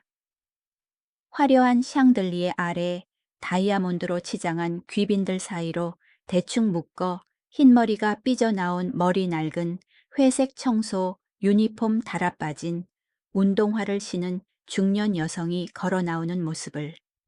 객석은 멍해졌습니다. 눈이 휘둥그레졌습니다. 이내 킥킥거리는 웃음소리와 수군거림이 터져 나왔습니다. 저게 뭐야? 청소부 장난해. 코미딘가? 호텔이 돈이 없어서 잡부를 세우나 비웃음과 경멸 어린 시선이 바늘처럼 지아를 찔렀습니다. 얼굴이 화끈거렸습니다. 도망치고 싶었습니다. 쥐구멍에라도 숨고 싶었습니다. 밑바닥 인생의 자격지심이 강하게 치밀어 올라 숨통을 조였습니다. 하지만 그때 준호가 보였습니다. 피아노 옆에 서서 힘내세요. 할 수 있어요. 라고 말하듯 가볍게 고개를 끄덕이는 그의 단단한 눈빛. 지아는 입술을 깨물었습니다. 걸었습니다. 발에 납덩이를 단 듯 무겁게 한 발 한 발 피아노로 다가갔습니다. 의자에 앉았습니다. 자세를 고쳤습니다. 숨을 들이쉬고 내쉬었습니다. 손을 허벅지에 올리는 순간 주위의 소란스러운 세상이 흐려지고 사라지는 듯 했습니다. 오직 그녀와 피아노뿐. 잊고 지냈던 오랜 친구. 29년. 거의 30년. 옛날이 떠올랐습니다. 틀렸다고 혼내던 선생님. 전국 콩쿠르 1등을 했을 때의 박수 소리. 서울의 화려한 조명. 그리고 슬픈 기억이 덮쳐왔습니다. 억수같이 쏟아지던 빗소리, 핏덩이 야기, 찢어지는 울음소리, 가족의 배신. 지아는 눈을 감았습니다. 눈물이 터질 것 같았습니다. 그 모든 고통 수모 사무치는 그리움을 10손가락 끝에 모았습니다. 손을 들어 올렸습니다. 그리고 건반을 눌렀습니다. 둥, 씨에 단조의 음이 울렸습니다. 낮고 슬프고 애절하게 연회장을 가득 채웠습니다. 시끄럽던 객석이 순식간에 음소거 버튼을 누른 듯 조용해졌습니다. 지아의 손가락이 건반 위를 달리기 시작했습니다. 처음엔 약간 떨리고 머뭇거렸지만 몇 초 지나지 않아 천재 피아니스트의 본능이 깨어났습니다. 세제로 인해 거칠어진 손가락이 기적처럼 부드럽고 유연해졌습니다. 나비처럼 건반 위를 춤췄습니다. 쇼팽의 선율이 비통하지만 아름답게 울려 퍼졌습니다. 그것은 마치 통곡 같았고 상처 입은 영혼의 고백 같았으며 비극적인 삶의 이야기 같았습니다. 지아는 더 이상 청소부가 아니었습니다. 음악으로 자신의 삶을 이야기하고 있었습니다. 음표로 울고 있었습니다. 피아노 소리는 시냇물처럼 흐느끼다가도 밖의 눈보라처럼 격정적으로 폭발했습니다. 그녀는 건반을 강하게 내리치며 삶의 무게와 억눌린 울분을 토해냈습니다. 헝클어진 머리카락이 땀과 눈물로 젖은 얼굴 위로 흘러내렸습니다. 무대 아래 비웃던 미소들은 사라졌습니다. 샴페인 잔을 든 손들이 허공에서 멈췄습니다. 입을 다물지 못했습니다. 공간이 멈춘 듯 했습니다. 눈물을 훔치는 사람들도 생겨났습니다. 그들은 귀로 듣는 게 아니라 가슴으로 느끼고 있었습니다. 이 음악은 영혼 없는 기교가 아니라 피와 눈물 풍파를 겪은 한 인간의 심장이었습니다. 마지막 음이 울리고 길게 여운을 남기며 허공으로 사라졌습니다. 깊은 침묵이 남았습니다. 지아는 자세를 유지한 채 손을 건반 위에 두고 고개를 숙였습니다. 어깨가 떨렸습니다. 눈물이 흑백 건반 위로 뚝뚝 떨어져 음악의 여운 속에 스며들었습니다. 침묵.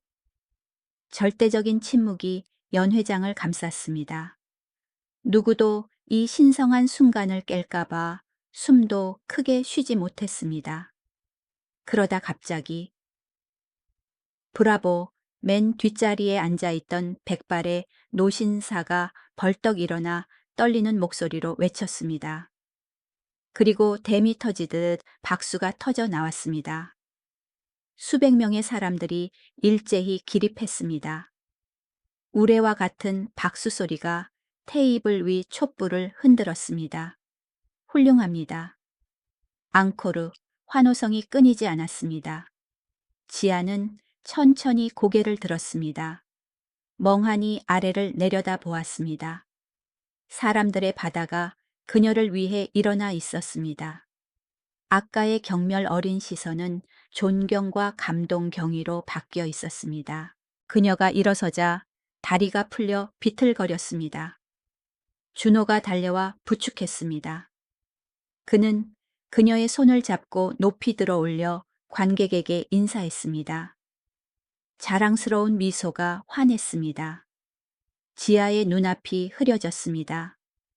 얼마 만에 듣는 환상적인 소리인가요? 인정받고 존중받는 느낌. 그녀는 돌아왔습니다. 아래에서는 휴대폰 플래시가 수천 개의 별처럼 터졌습니다. 쇼팽을 연주하는 청소부의 영상이 SNS를 타고 전 세계로 퍼져나가고 있었습니다. 그리고 여러분, 그 열광적인 군중 속에 무대와 가장 가까운 VIP 1번 테이블에 앉아있던 보석으로 치장한 중년 여성이 박수도 치지 않은 채 굳어 있었습니다.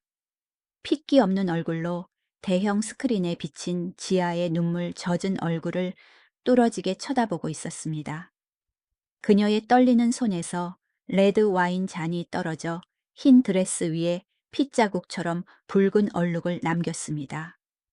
하지만 그녀는 드레스 따위 신경 쓰지 않았습니다.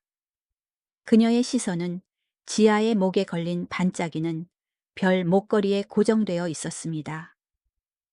지아가 인사할 때 유니폼 밖으로 튀어나온 바로 그 목걸이 말입니다.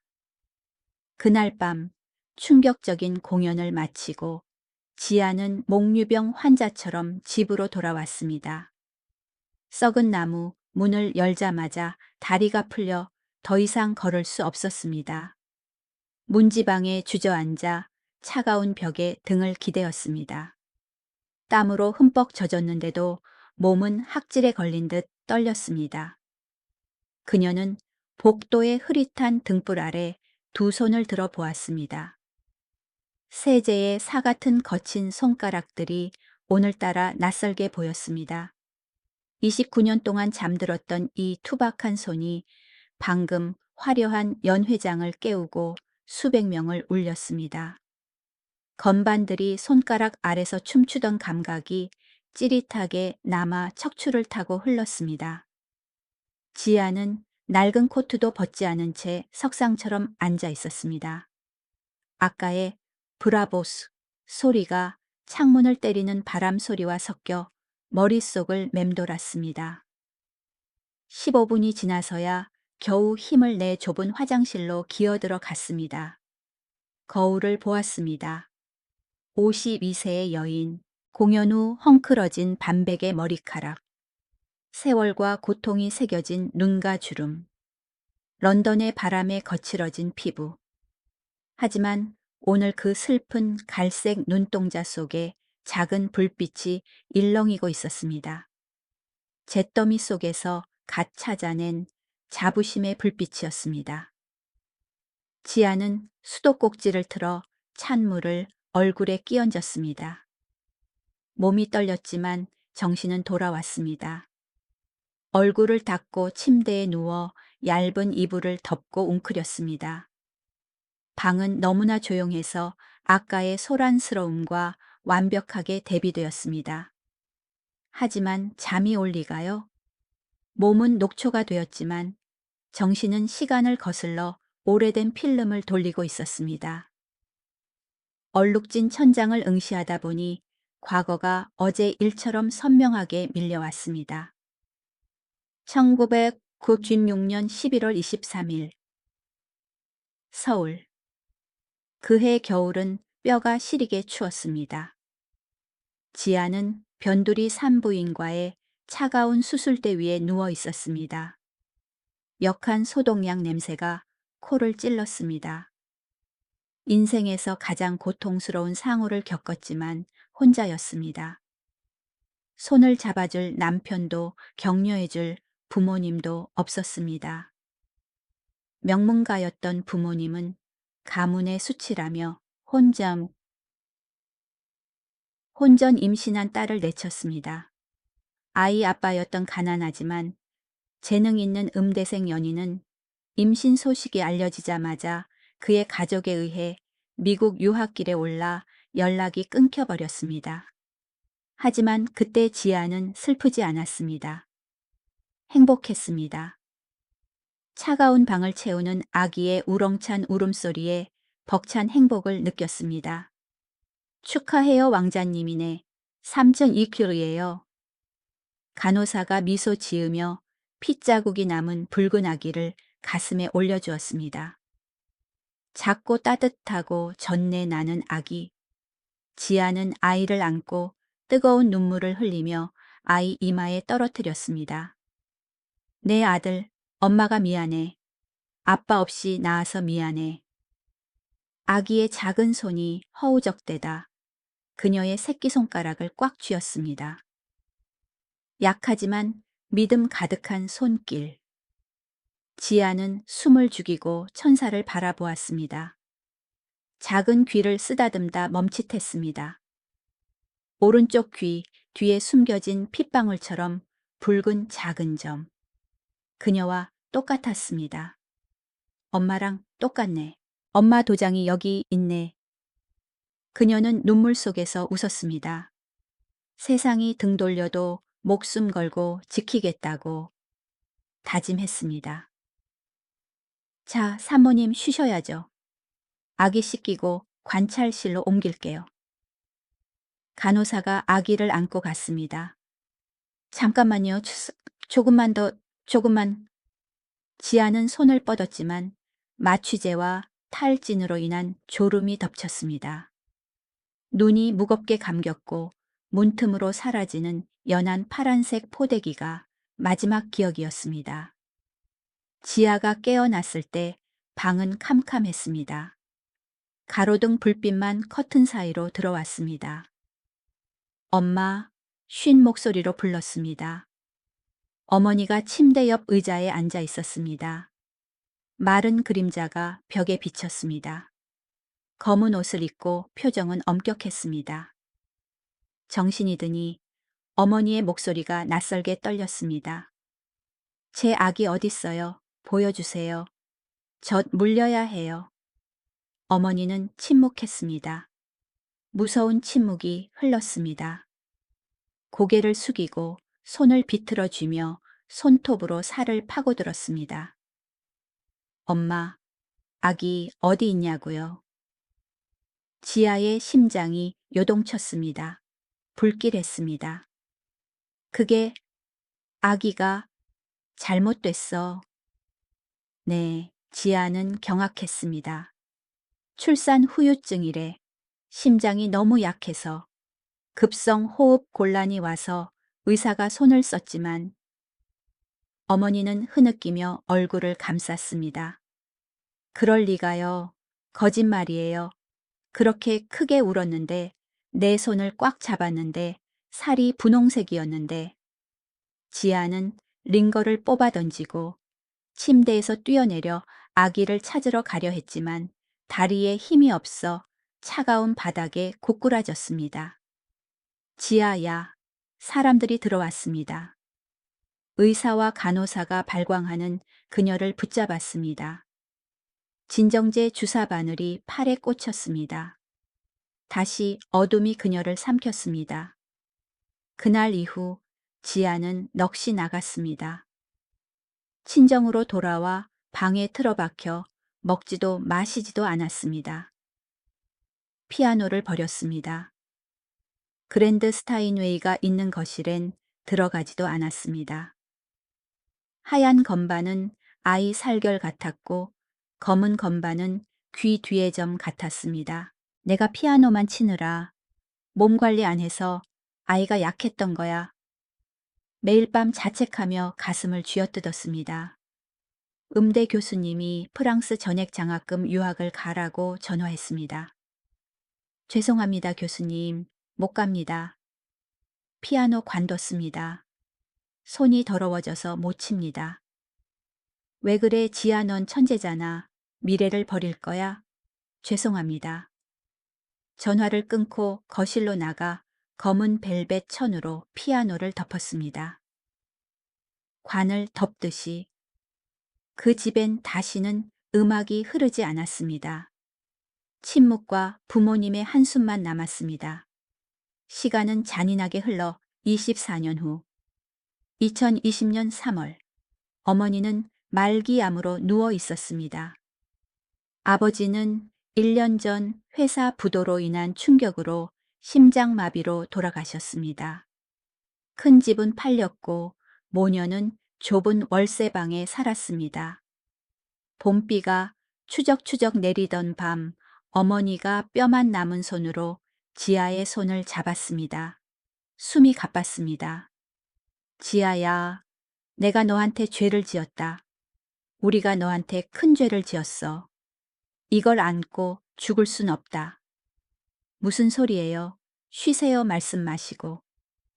지아는 어머니의 땀을 닦았습니다. 아니, 들어라. 내 말 들어. 그 아이, 내 아들 말이야. 지아의 심장이 멈추는 듯 했습니다. 안 죽었어. 지아는 굳어버렸습니다. 세상이 무너졌습니다. 어머니를 멍하니 쳐다보았습니다. 내 아버지가 소문을 두려워했어. 명문가 딸이 미혼모가 되면 앞길 망치고 부잣집 시집 못 간다고. 네가 낳자마자 몰래 입양 보냈어. 의사 매수해서 사망 진단서 조작하고 영국으로 보냈어. 왜요? 왜 그러셨어요? 24년 동안 저를 속여요. 엄마 아빠가 악마예요. 지아는 고통 속에 울부짖었습니다.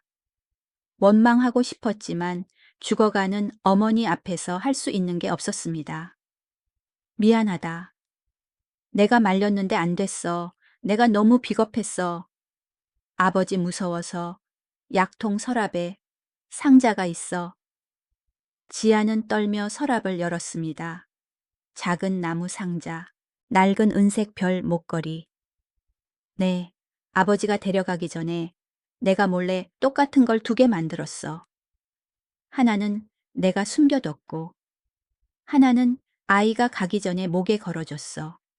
언젠가는. 지아는 목걸이를 들었습니다. 뒷면에 떨리는 글씨가 새겨져 있었습니다.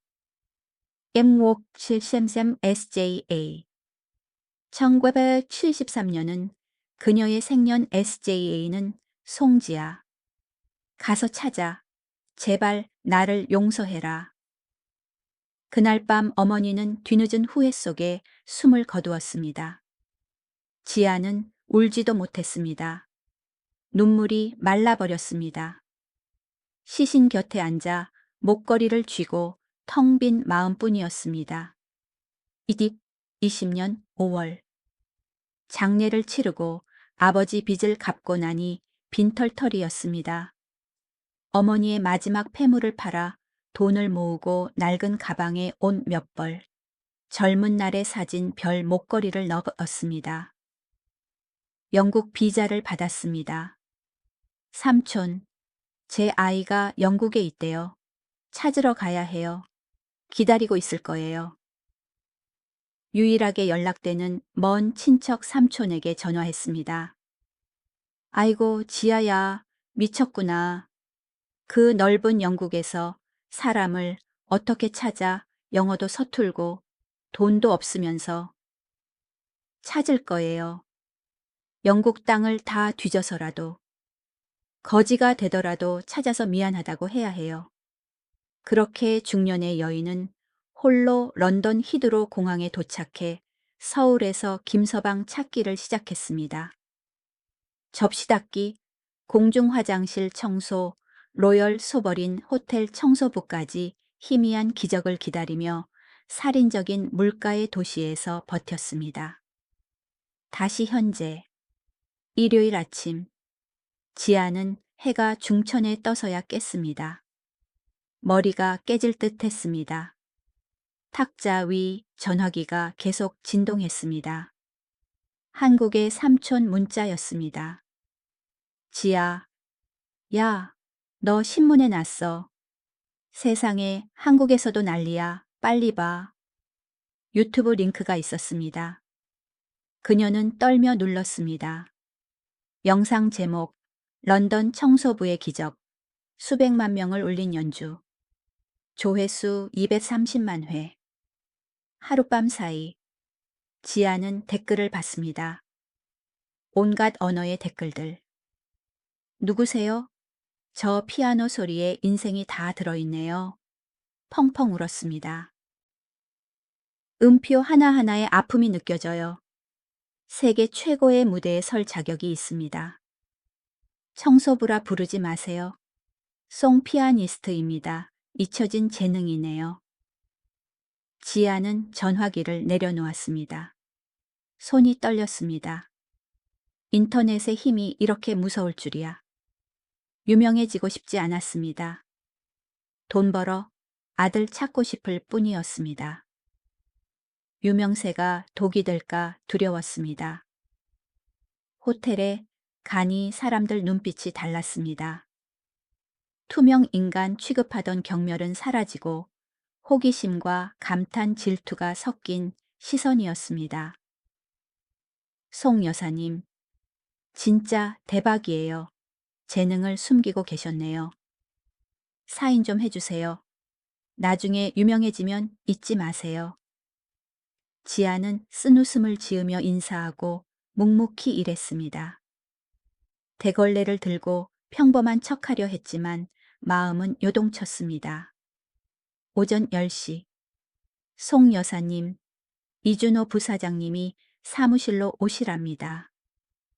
예쁜 비서가 내려와 공손하게 말했습니다.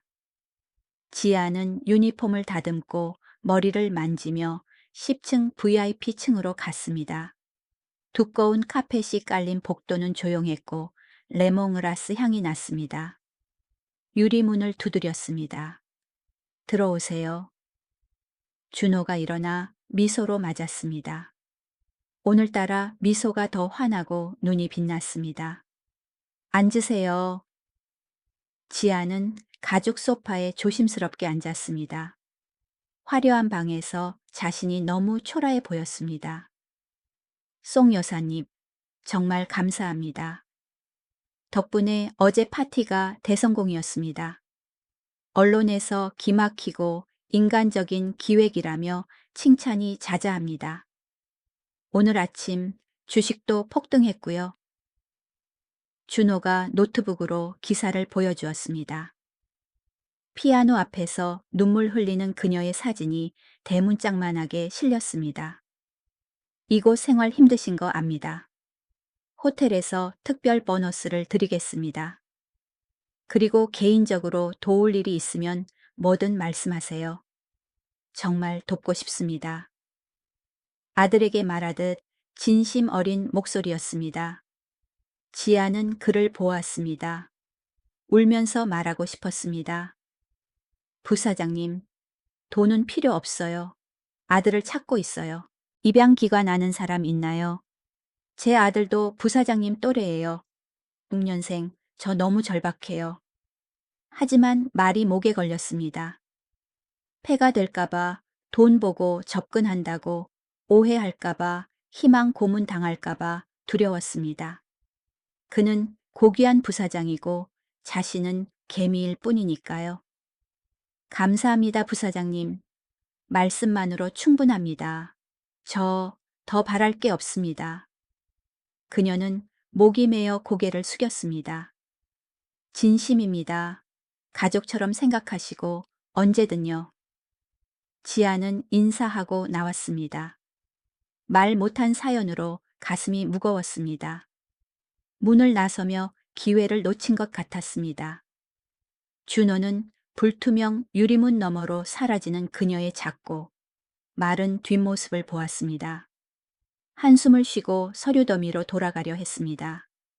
그때 소파 틈새에서 뭔가 반짝이는 게 보였습니다. 지아가 앉았다 일어날 때 주머니에서 빠진 모양이었습니다. 그는 주워 들었습니다. 낡고 색바랜 은목걸이, 단순한 별 모양 펜던트. 준호의 심장이 덜컥 내려앉았습니다. 척추를 타고 전기가 흐르듯 소름 끼치게 익숙한 느낌. 그는 뒷면을 뒤집어 보았습니다. 희미하게 새겨진 작은 글씨 1973 SJA. 준호의 손이 굳었습니다. 목걸이를 유리탁자에 떨어뜨렸습니다.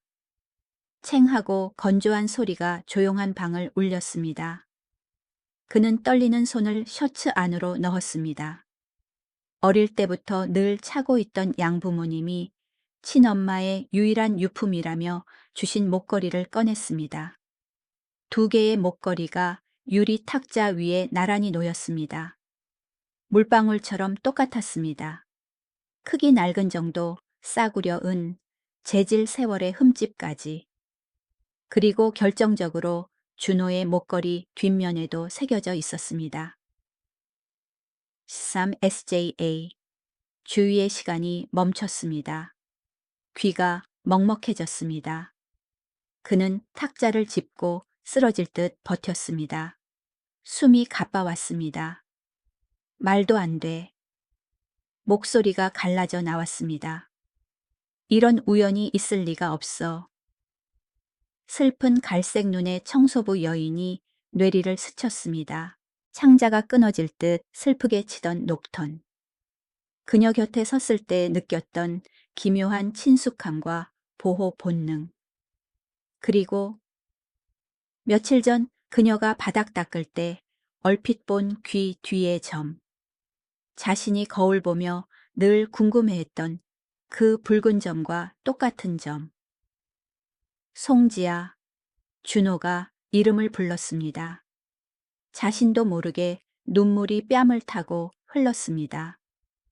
그분이, 그 청소부 여인이 방금 보너스 주고 보내려던 사람이 내 친어머니라고 여러분 인생에는 가슴 아픈 우연이 있습니다.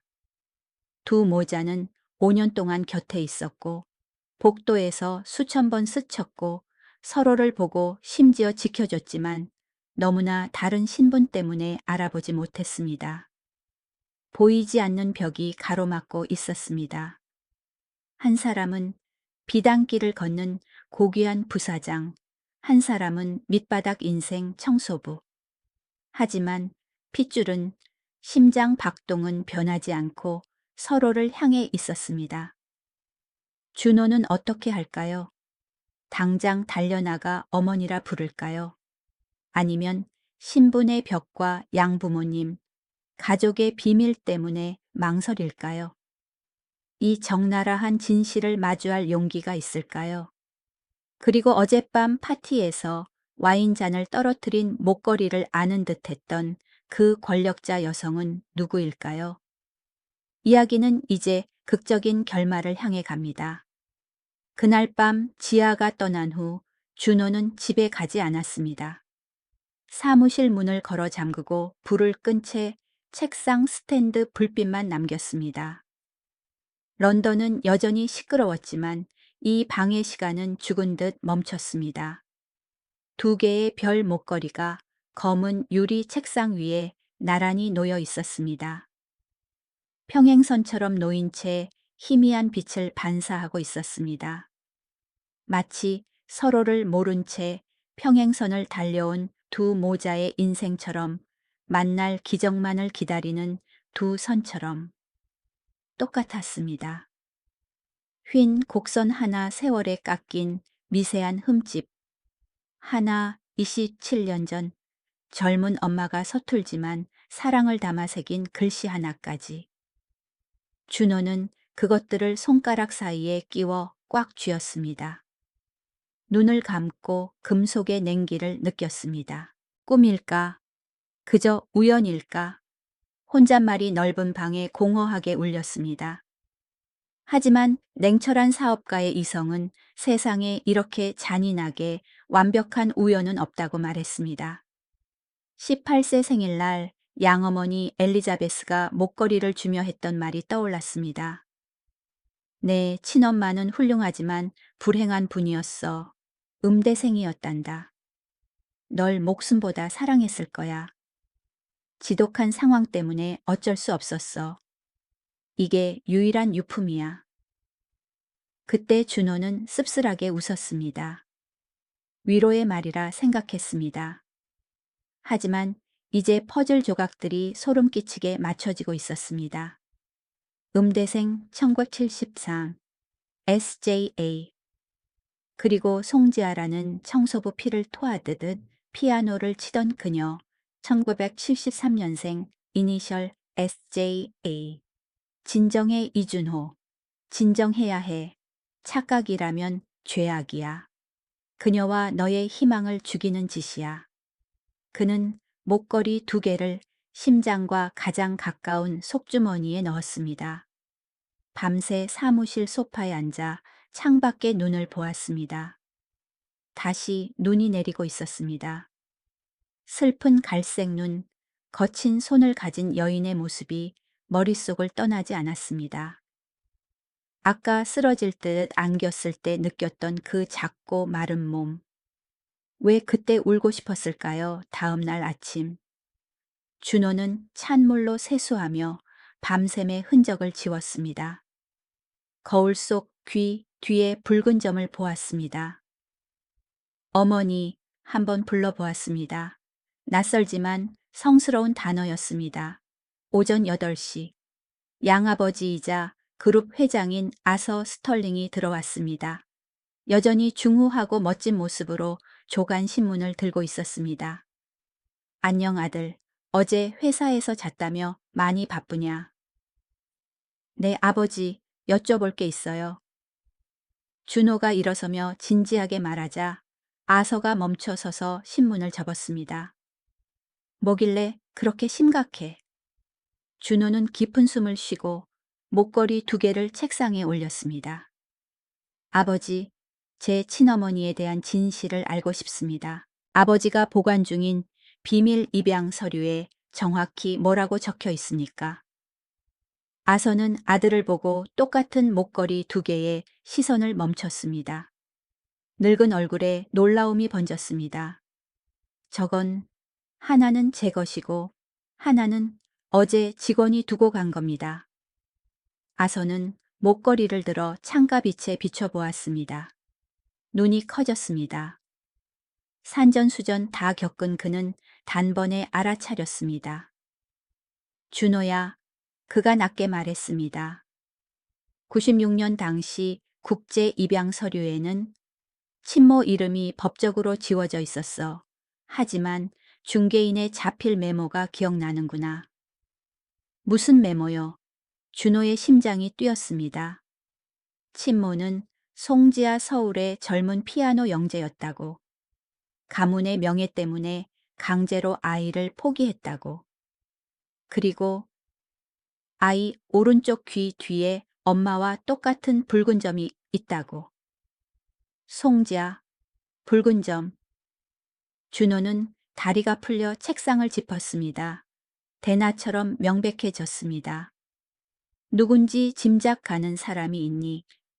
아서가 날카롭지만 이해해야 한다는 눈빛으로 물었습니다. 짐작이 아니에요. 찾았습니다, 아버지.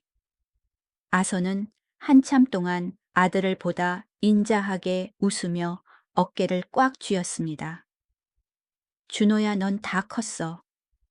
뿌리를 찾는 건 축복이야. 우린 항상 널 지지한다. 내 엄마, 엘리자베스도 기뻐할 거야.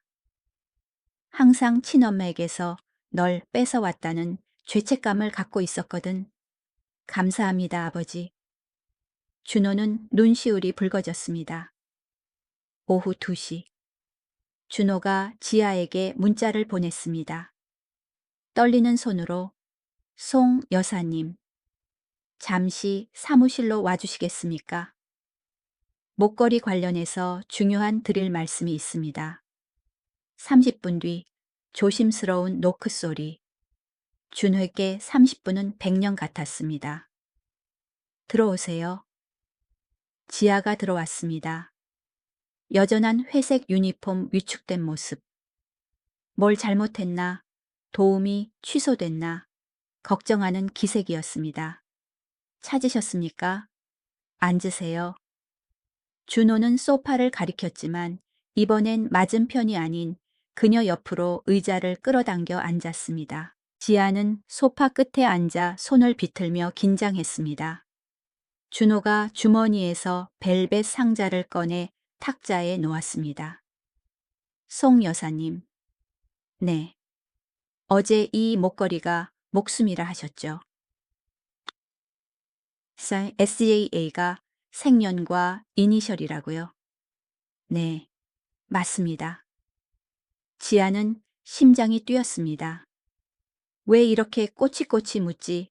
오늘 그의 눈빛이 이상했습니다. 터질 듯한 감정이 담겨 있었습니다. 준호는 심호흡을 하고 그녀의 슬픈 갈색 눈을 똑바로 보았습니다. 좀 사적인 질문 하나 해도 될까요? 하세요. 1996년 11월 23일에 남자아이를 낳으셨습니까? 지아는 감전된 듯 튀어 올랐습니다. 얼굴에서 핏기가 싹 가셨습니다. 입술이 떨려 말이 나오지 않았습니다. 어떻게 알지? 날짜까지 정확하게 어, 어떻게 아세요? 목소리가 깨져 나왔습니다. 준호는 대답 대신 천천히 상자를 열었습니다. 두 개의 별 목걸이가 나란히 놓여 있었습니다. 지아는 상자를 보았습니다. 동공이 수축되었습니다. 비명을 막으려 입을 틀어 막았습니다. 이게... 그녀가 두 번째 목걸이를 가리켰습니다. 왜 부사장님이 이건 제가 생후 3일째 고아원에 맡겨질 때부터 차고 있던 겁니다. 준호가 울먹이며 말했습니다. 눈물이 뺨을 타고 흘렀습니다. 뒷면을 보시겠어요? 지아는 떨며 준호의 목걸이를 들었습니다. 손이 차가웠습니다. 뒤집었습니다. 191733SJA. 목걸이가 손에서 떨어져 챙 소리를 냈습니다. 세상이 빙글빙글 돌았습니다. 세상에 지아가 오열했습니다. 우리 엄마가 쌍으로 만들어서 빅도 몰래 걸어줬구나. 송 여사님? 준호가 애절하게 불렀습니다. 일어서서 그녀 앞에 한쪽 무릎을 꿇었습니다. 눈높이를 맞췄습니다. 저 좀 보세요. 지아가 눈물 젖은 눈으로 그를 봤습니다. 그가 오른쪽 머리카락을 걷어 올렸습니다. 이 점 기억나세요? 귀 뒤에 숨은 작은 붉은 점, 핏방울 같은 점. 지아가 달려들어 떨리는 손으로 귀 뒤를 만졌습니다. 보물이라도 만지듯. 29년 전 기억이 덮쳤습니다. 핏덩이약이 그 점, 그 눈빛. 그녀가 자신의 머리카락을 걷었습니다. 똑같은 점이 있었습니다. 아가. 거의 30년을 참아온 어미의 찢어지는 부름이 터져 나왔습니다. 말이 아니라 영혼의 울부짖음이었습니다. 어머니, 준호가 아이처럼 울음을 터뜨리며 그녀의 마른 다리를 끌어안았습니다. 두 모자는 서로를 으스러져라 껴안았습니다. 울었습니다. 통곡했습니다. 29년의 이별을 런던의 추운 밤 홀로 지낸 지아를 나는 누구인가 물으며 자란 준호를 위해 울었습니다. 엄마의 눈물이 아들의 비싼 양복을 적셨고 아들의 눈물이 엄마의 센 머리카락에 떨어졌습니다. 방 안엔 재회의 울음소리뿐이었습니다. 설명은 필요 없었습니다. 핏줄은 그 자체로 언어였습니다. 싸구려 은목걸이가 마침내 성스러운 임무를 완수하고 두 인생을 이었습니다. 한참 후 진정된 두 사람은 소파에 앉아 손을 꼭 잡고 있었습니다. 놓으면 사라질까봐 지아는 모든 걸 말해 주었습니다. 부모의 기만 그 운명의 밤. 그녀는 아들의 잘생긴 얼굴을 계속 쓰다듬으며 현실인지 확인했습니다. 미안하다. 아가, 널 지키지 못해서, 사랑 없이 크게 해서. 지아가 손에 키스하며 흐느꼈습니다. 아니에요. 준호가 고개를 저으며 손을 꽉 잡았습니다. 어머니 잘못 아니에요. 어머니는 세상에서 가장 용감한 분이에요. 혼자 여기까지 절 찾아오셨잖아요. 포기하지 않아줘서 고마워요. 낳아주셔서 고마워요. 내가 가난해서 원망스럽지 않니? 고작 늙은 청소부인데. 어머니는 피아니스트 송지아입니다. 세상에서 가장 아름다운 녹턴을 치신 분이고요. 무엇보다 제 어머니세요. 누구시든 자랑스럽습니다. 사무실 문이 열렸습니다. 우아한 중년 여성이 들어왔습니다. 어젯밤 와인잔을 떨어뜨린 준호의 양어머니 엘리자베스였습니다. 아서와 함께였습니다. 지아는 깜짝 놀라 손을 빼고 일어나려 했지만 엘리자베스가 빨랐습니다. 눈시울이 붉어진 채 다가왔습니다. 지아 씨. 엘리자베스가 떨며 불렀습니다. 사모님. 지아가 고개를 숙였습니다. 엘리자베스는 말없이 지아를 꽉 껴안았습니다. 낳은 정과 기른 정이 포옹이었습니다. 고마워요. 준호를 낳아줘서 고마워요. 엘리자베스가 울었습니다. 어제 목걸이가 튀어나온 걸 보고 바로 당신인 줄 알았어요. 무서웠어요. 아이를 뺏길까봐. 하지만 제가 너무 이기적이었어요. 아닙니다, 사모님. 지아도 울며 고개를 저었습니다. 제가 감사해야죠. 이렇게 훌륭하고 착하게 키워주셔서 감사합니다. 이 은혜는 죽어서도 못 갚습니다. 옆에 있던 아서가 준호의 어깨를 두드리며 웃었습니다. 이제 넌 엄마가 둘이구나, 이 녀석. 사랑도 두 배니 제일 복받았네. 눈물 속에서 웃음이 터졌습니다. 비극의 공기는 사라지고 따뜻한 인류애가 채워졌습니다. 아시다시피 세상은 참 묘합니다. 낳은 정, 기른 정 싸움을 걱정하지만 이 방엔 포용만이 있었습니다. 엘리자베스는 사랑이 소유가 아니라 나눔임을 알았고 지아는 아들의 행복으로 충분했습니다. 자리를 뺏을 생각은 없었습니다. 일주일 후 로열 소버린 호텔 로비. 지아는 객실 팀에 사표를 냈습니다. 하지만 떠나지 않았습니다. 회색 유니폼이 아닌 발목까지 오는 검은 벨벳 드레스를 입고 우아하게 올린 머리에 옅은 화장을 한 그녀가 로비에 들어섰습니다. 10년은 젊어 보였습니다. 그녀는 그랜드 스타인웨이가 있는 무대 위로 올라갔습니다. 오늘은 그녀가 새 직책으로 출근하는 첫날이었습니다. 호텔 전속 피아니스트. 준호가 구석에서 와인 잔을 들고 자랑스럽게 어머니를 바라보았습니다.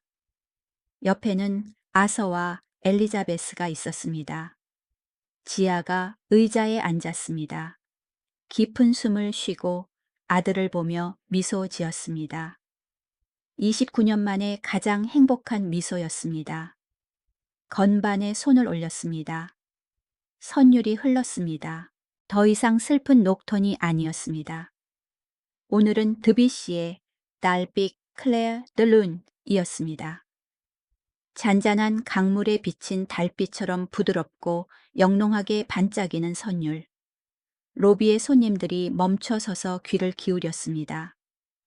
열정과 행복으로 연주하는 여인이 보였습니다. 굳은 살 박인 손이 춤추며 영혼을 치유하는 소리를 만들어냈습니다. 준호는 눈을 감고 어머니의 연주를 들었습니다. 귀 뒤의 점을 만지고 목에 걸린 별 목걸이를 만졌습니다. 눈보라는 끝났습니다. 두 모자의 인생에 진짜 봄이 왔습니다. 그 후 지아의 날들은 평화로웠습니다. 낡은 새방을 나와 준호가 구해준 아담한 아파트로 이사했습니다. 은인의 사생활을 위해 스털링 저택에는 들어가지 않았고 준호도 존중했습니다. 매 주말 준호는 엄마 집에 와서 밥을 먹었습니다. 지아가 평생 꿈꿔온 김치찌개와 갈비찜을 해줬습니다. 작은 식탁에 마주 앉아 소소한 이야기를 나눴습니다. 엄마, 옛날에 아빠 어떻게 꼬셨어요? 이 녀석이 별걸 다 묻네. 내 아빠 엄청 새님이었어. 나보다 피아노 잘 쳤지? 부엌에 웃음꽃이 피었습니다. 29년의 공백이 소박한 밥상으로 채워지고 있었습니다. 여러분, 청소부 송지아의 이야기는 여기서 끝입니다. 이 이야기를 하는 건 기적을 자랑하려는 게 아닙니다. 한 가지를 말씀드리고 싶어서입니다. 인생이 아무리 비극적이어도 가장 깊은 바닥에 있어도 제발